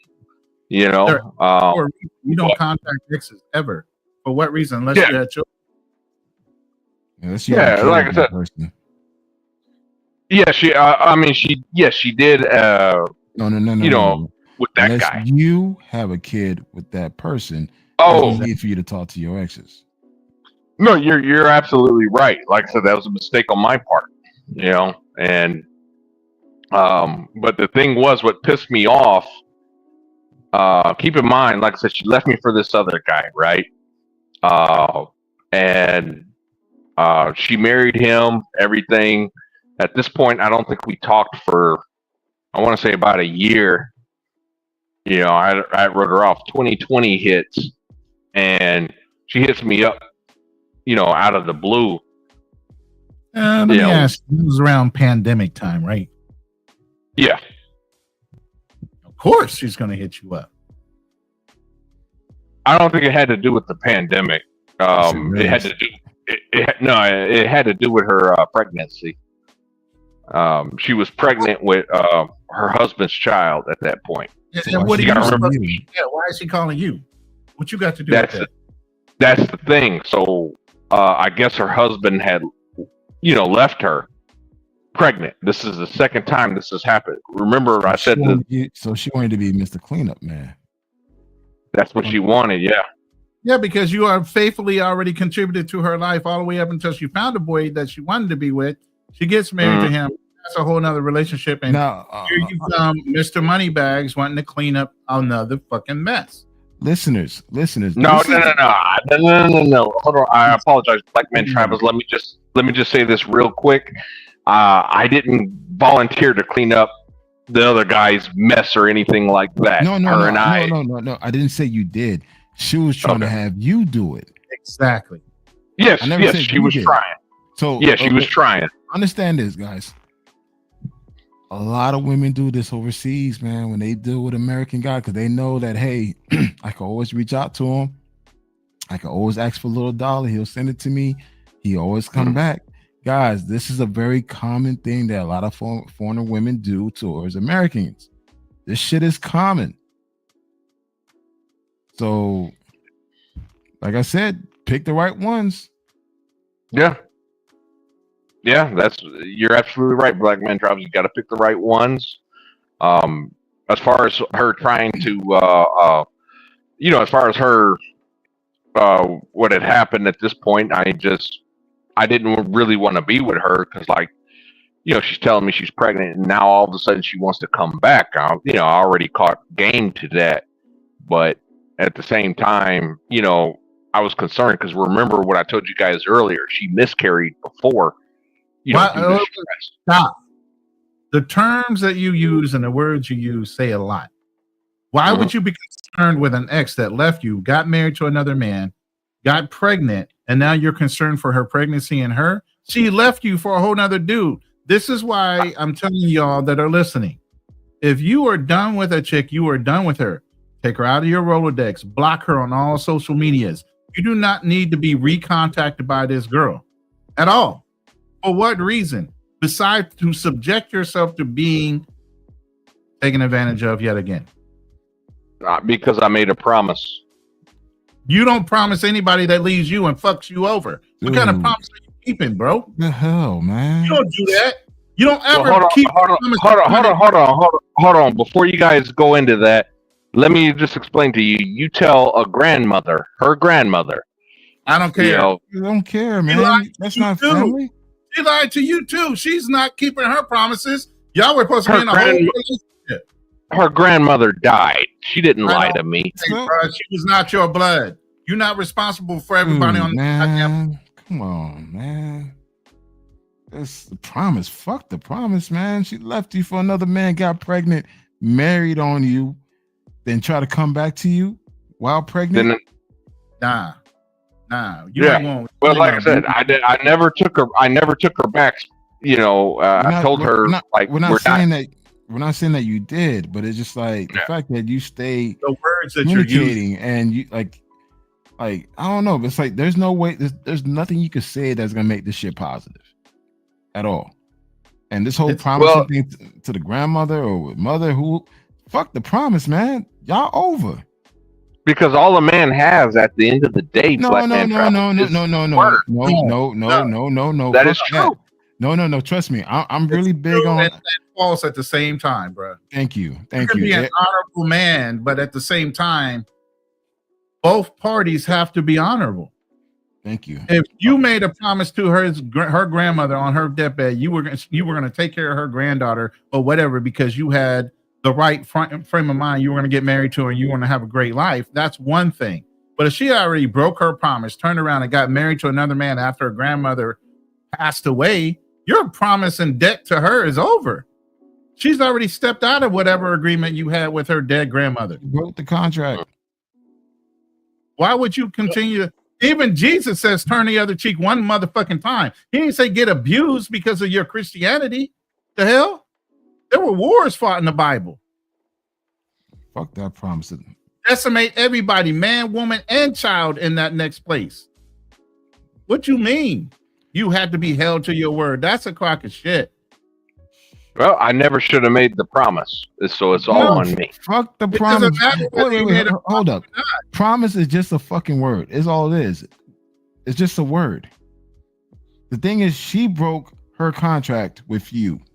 Exactly. So there's not a legal bind for you to do anything for her. Now, granted, she had your kid. That's a whole different story. It's like, all right, she's the mother of my child. Right. Yeah, but dude, it's no kids, no responsibility, dude. That's move the fuck on. Yeah, well, I did. I mean, like I said, if she tried to come back, I rejected her. But I just didn't put it in those terms. But the whole thing is, you said, I'm concerned about her after she screwed you over, got pregnant by a whole other man, and because he chose to leave her, now she thinks, oh, I can go back to the one guy that was so caring, he didn't give a fuck what I did up until I left. Well, you got to remember she miscarried before, and I knew this. That does not matter. It has nothing to do with you, though. Caveat of everything. It's like, okay, she miscarried before she met you, then she got pregnant after you. Why do you care? You wasn't there for either one, but you care so much. Yeah, that's borderline. You're subjecting yourself to abuse. You're abusing that's abuse, man. Yourself. Emotional, mental abuse, man. Yourself to be abused. Well, and that's fair, and that's fair to say. You know, that's very fair. It's not good, man. That's not good, bro. It's not good. I mean, I agree, but again, I'm at fault because I never should have made that promise to her grandmother. You're going back to the goddamn promise, man. Fuck that promise, man. Because again, I mean, if every man says I promise something and then fuck that at the end of the day, our word ain't worth shit. Okay, let me tell you this. I promised to take my son to McDonald's. He decided to be an asshole. Guess what? That promise is broken. Mm-hmm. Although I promised my son that I'll take him to McDonald's. But you know what? If he chose to show his ass at the damn grocery store, you're not getting no fucking McDonald's. Yeah. That's it. She showed her ass to you. That promise is gone. Facts. Yeah, the terminology you use in past tense, that should not even be used. There should be no concern. She wasn't concerned for you. She wasn't concerned for your feelings. She didn't concern herself with the promises you made to her grandmother. Why should you even be concerned? Why should you care? This is what I'm telling the guys that are listening. I let this be a lesson to anybody listening is going. Let these women go. The big head call, like Kevin Samuel said, and we've all heard it. Hey, big head, us all of them doubling back. They done circled the motherfucking block however many times. Hey, big head means I'm done fucking around. I know you're the sucker that will take care of me. Come take care of me now that I'm done doing whatever the fuck I want to do. Yeah. Well, I mean, I didn't take care of her, but I mean, I did help her out in her time of need. Oh my god! You know? Oh my god! Oh my god! Shit, man! God damn it, boy! Oh wow! Y'all run this back. You need to run this back too, Darnell, and listen to what you're saying when we're saying other things. You know what? After we end this, Darnell, after you end this, please listen to the playback. Please, and listen while you're in a room doing nothing. Just sit there and listen to the replay, because you got to listen to yourself, man. It's sad. It's very, very sad. Well, it might be sad to you, but I'm just going to be. It's sad to everybody. Everybody who's currently listening right now. This shit is bad. No, it's fucking pathetic, man. Because the thing is, dude, she still got a hold on you. No, that's not the case at all. We haven't talked. I think she hit me up last year was the last time. I can't remember. Why did she still have your number after all this time? No, she hit me up on Facebook. I blocked her on WhatsApp, but I never. I guess I didn't. I don't use Facebook anymore, or at least I don't check my Facebook anymore, I should say. Anyway, she sent me a message on Facebook. It was a while back. She knows about my glaucoma and asked, how are things. That was about it. But the thing is that I wanted to bring up, I just wanted to ask the question to the panel real quick. When I sold my house in December of last year, I took some of the proceeds of my money. I bought approximately $1,000 worth of toys, and I donated it to United Way. Toys for Tots, United Way Toys for Tots. That's good. That's awesome. Yeah, but the thing is that, do you guys consider me a sucker for that? No, that's different, bro. That's different. I mean, yeah, that's different, man. It's okay that you were a sucker for love, man. That's what it was, and it's okay. Well, we all been through that, but the thing is, it gets to a point where someone purposely left you, got married, something that you wanted to do with this person. You wanted to have a family with this person. That's why you made the promise to the grandmother. And you still feel obligated to her, and yet she left you. She got pregnant, married on. Yet you still feel obligated to take care of her because of a promise. The fault was mine, because what I did was try to keep a relationship going that just wasn't there in the first place. That was on me. That wasn't, She stringed you along until the right man she wanted came along. She did, and but she got married. But the thing is, as a man, I'm sorry. Go ahead. No, it doesn't have to do anything about as a man. It's just, bro, sometimes we got to cut our losses and keep it moving. That's it. There's no need to be in contact with this person. There's no need to keep a promise that she broke. And bro, it doesn't matter, man. It's like, I understand keeping your word, because I'm all about keeping my word as well. But it gets to a point where, your self-respect, man. It's like, she's taking advantage of you, man. And she knows that. She knows that you're weak. No, she tried. That's the whole idea behind the phrase, hey, big head. You already know what she's up to when she says, hey, big head. Like I said, she done spun the block however many times. She circles around to call you up, hey, big head, you the sucker of the month, if you fall for that. Well, yeah, she tried. Like I said, I did cut her off, because I'll tell you what happened when I did in, I think it's 2020, 2021. I think it's 2020. But when I did send her money, she tried to hit me up. Oh, that's not enough, or come on, something to that effect. No, I'm serious. She was like, and at that point, I said, hey, you need to go to your husband. No, you would have said, wait. Hey, hold on. Were you sending money to this woman while she's married? Yes. Legally married? Yes. Oh my God. It had nothing to do with me trying to hook up with her. No, Okay. but still, she's married, man. Why you sending a married woman money? She's married to her husband. Why are you doing that? At the time, according to her, she was destitute. You know, she had a whole husband. A husband that didn't work. That's what she told you. Wait. That's what she told you. She told you that wasn't working. I know her husband wasn't working. Let's just say I know when she met the guy, he had no job. So wait a minute.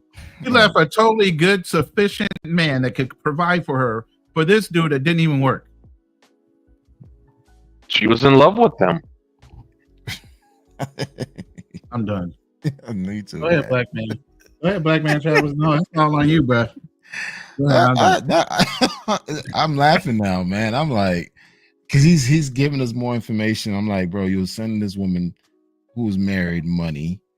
She's still getting her ass clapped by her husband while you sending her money, and because you felt obligated because you made a promise to her. Again, I bought $1,000 worth of toys for kids that aren't even mine. And that's a great thing that you've done with the money. It's the other things that you're doing and have done based on your word as a man. There's certain things that are being honorable, but there's also certain things about being taken advantage of based on the fact that people understand that you're an honorable individual. They're playing on your sympathies. They're playing on your empathy. They're playing on a lot of different things. True. That's very true. So that's something you need to learn and teach yourself, that, you can give your word and still be honorable if you have to go back on it. The saddest thing is like, and Darnell, you should have, you have every right to feel the way you do. I'm not trying to clown you or anything, but I know a lot of guys who've gone through the same shit with their relationship overseas. Trust me. I've seen guys send over thousands of dollars, buy land, houses, and have that shit taken away from them by the so-called women that they loved overseas. I've seen it all. And it's fucked up, man. It's just, that's why it's like, guys, take your time when you travel overseas. Don't make you looking for love your priority. Go out there, find yourself, man. Go out there and explore the world for what it is. If you meet someone in the process, then let it happen naturally. Don't let it don't force it. See multiple women. It's okay. Just let your intentions be known. But man, look at the signs. The same shit that you guys talk about here in the United States, things to avoid while dating or in a relationship, you apply the same shit overseas. If anything, you need to do it more, more strict out there, because you have no control of the situation. Well, Black Man Travels, I think you said it best earlier. If you're a loser in the States, you're going to be a loser overseas. And are you straight out right calling yourself a loser right now? Well, when it comes to dating, hey, I'm like the Cleveland. I'm like the Cleveland Browns. I want to take that back. Because really, I don't want to call someone a loser. That's not my character to say that. But if there's something that you're lacking, there's something that you need to fix it. Don't think that you going to a different place is going to change the results. This is who you are. If you feel like, hey, you know what, I don't got the best personality because I could be an asshole, or I don't feel good about myself physically, fix it. You can't expect, I'm gonna take the same problem, the same mindset that I have, go overseas and think I'm gonna get better results. It's not gonna work that way. You're absolutely right. And the thing is, your mindset, the experience you had with this woman was probably the same what you had in the States. Yes. I was a simp in the States. Like I said, I went through the ringer. I thought, oh, okay, well, I'll just go overseas, and women are different. When I came up, boy, was I wrong. One thing is, I was a simp myself in college. 21-year-old simp, pretty girl from Bahamas, Dude, when she left me, I was crying my ass off, begging her to come back to me and all that shit. Knowing that, hey, I thought I can't do any better. Yep. 10 We years all been forward. Yeah, 10 years forward. Of course, during those 10 years, I bettered myself. I started working. I graduated from college, became a better version of myself. I see her 10 years later. There's no way in hell I let her give me head. Yep. Dude, so the thing is, I'm trying to say that evolution is an everyday process, man. Donnell, you should be a better person or seeking to become a better version of yourself on a consistent basis, man. Like, we all have issues that we need to deal with. Deal with it. Don't be afraid to deal with it. If you need to go see therapy, you need to go talk to somebody, do that, or let go some of the issues that you had in the past. But like, what I'm hearing now, that it seems like you still kind of damaged, man, by it. That person still has a hold on you. No, she has no hold. Again, we haven't talked since at least last year. That's last year. If she were to call you, okay, if she were to see you right now, how would you respond to her? If she would, does she even have your phone numbers? No. One second, Roland. If she was to knock on your door right now, and you see her, how would you respond to her right now? If she were to knock on your door, you open the door, that's her. Hey, how are you? Kind of thing. I'll slam that door in her goddamn face, bitch. Get the fuck away from me before I call the cops on your ass. Well, I'm not bitter towards her. No, that's not being bitter. I'm protecting myself. That's a threat. That's the thing. It's like protecting yourself is protecting your emotions, man. We as men, we need to do a better job protecting our emotions. And that's why a lot of us, when we go through that heartbreak, we want to go kill everybody, go post them and shit. We need to be careful of that, man. And that's why it's like, hey, again, if she was to knock on your door right now and say, hey, Darnell, let's talk, what would you do? Well, I'd hear what she has to say. What next? Emotional damage. Thank you. Thank you. Okay. No, you shouldn't care. You shouldn't care one bit. Okay, but what next? Ain't nothing next. Nothing next with her. Ain't nothing next with her. That's been done. That ship has sailed. Nothing. Not a whisper, not a nothing. Yeah, man. Dude, I'll slam that door so that goddamn fast. Like, yo, man. Yeah. Well, like I said, I mean, I'm not bitter. Again, I have to acknowledge. Not being bitter. See, again, you need to take that out of your head. That's not being bitter. That's not being bitter. That's just you protecting yourself. If you know that she's your kryptonite, you got to do whatever it takes to keep her ass away from you. Well, yeah, that's why I'm not going to go see her or anything like that. Congratulations, you played yourself. Congratulations, you played yourself. But we painted a scenario where if she was to come to your apartment, knock on your door right now, what would you do? And you basically say, hey, what's going on? You would entertain the conversation with somebody that you should. Yes, but again, I have to have discipline, self-control to make sure that... You know damn well you want to smash them cakes.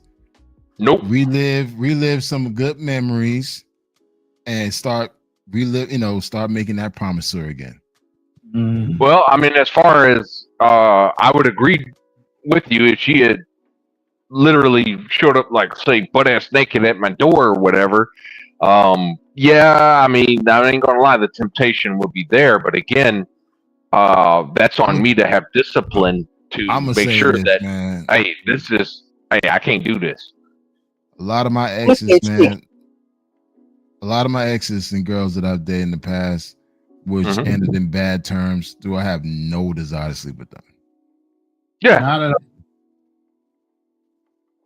Like I said, I don't want to sleep with her. You know. But you just said that you'd be tempted. There's no temptation. Of course. There's gonna be no temptation. I'm like, nah, I'm good. Yeah. I mean, like I said, I mean, this wasn't a case, this wasn't a case that, this was some pro that I met and, and just like the feeling of her, of being inside of her. No, she wasn't a pro, you know. No, it has nothing about being a pro, man. But she was a conniving ass bitch. Yeah, she was. Honestly, wait, hold up. Honestly, that's worse than a pro.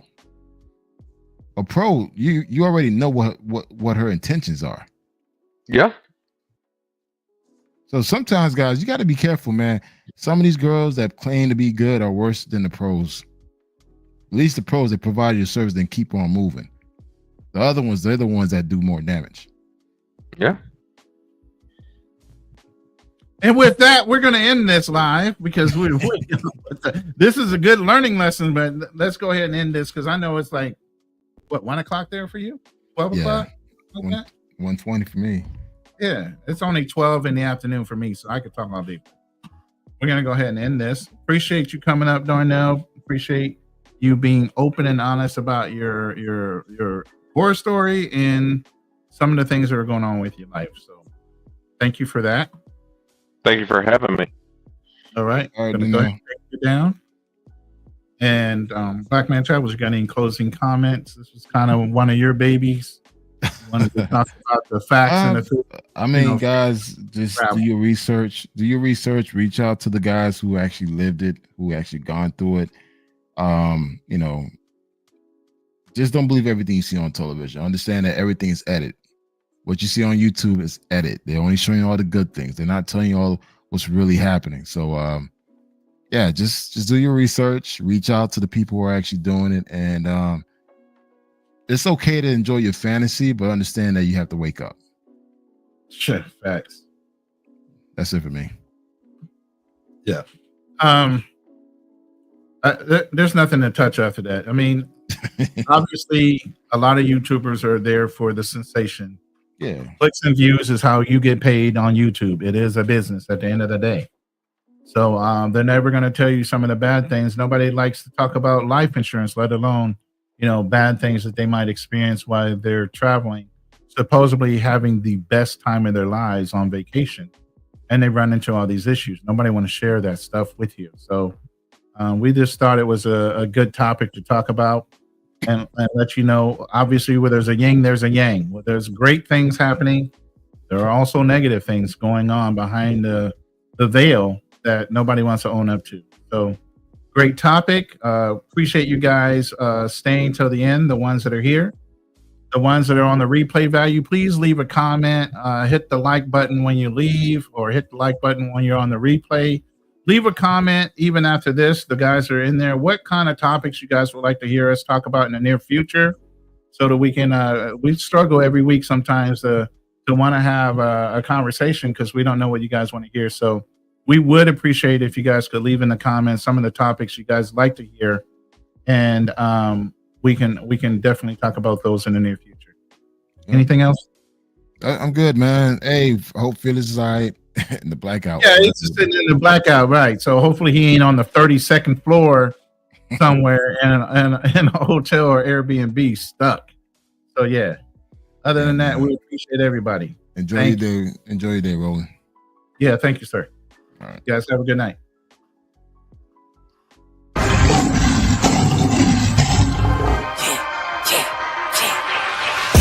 I know I've been quiet for a minute, I've been grinding, still in it, I've been counting these digits, excuse me. I know I've been quiet for a minute, but I'm back on my business. If you see me, don't trip, just excuse me. Wrong.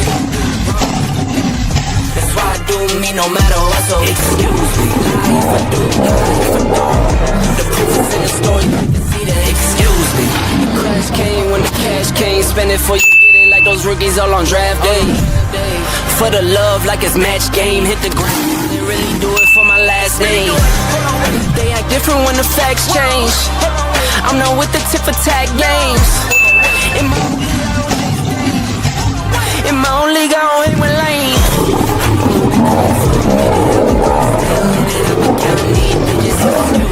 I know I've been quiet for a minute, but I'm back on my business. If you see me, don't trip, just excuse me. Wrong if I do, wrong if I don't.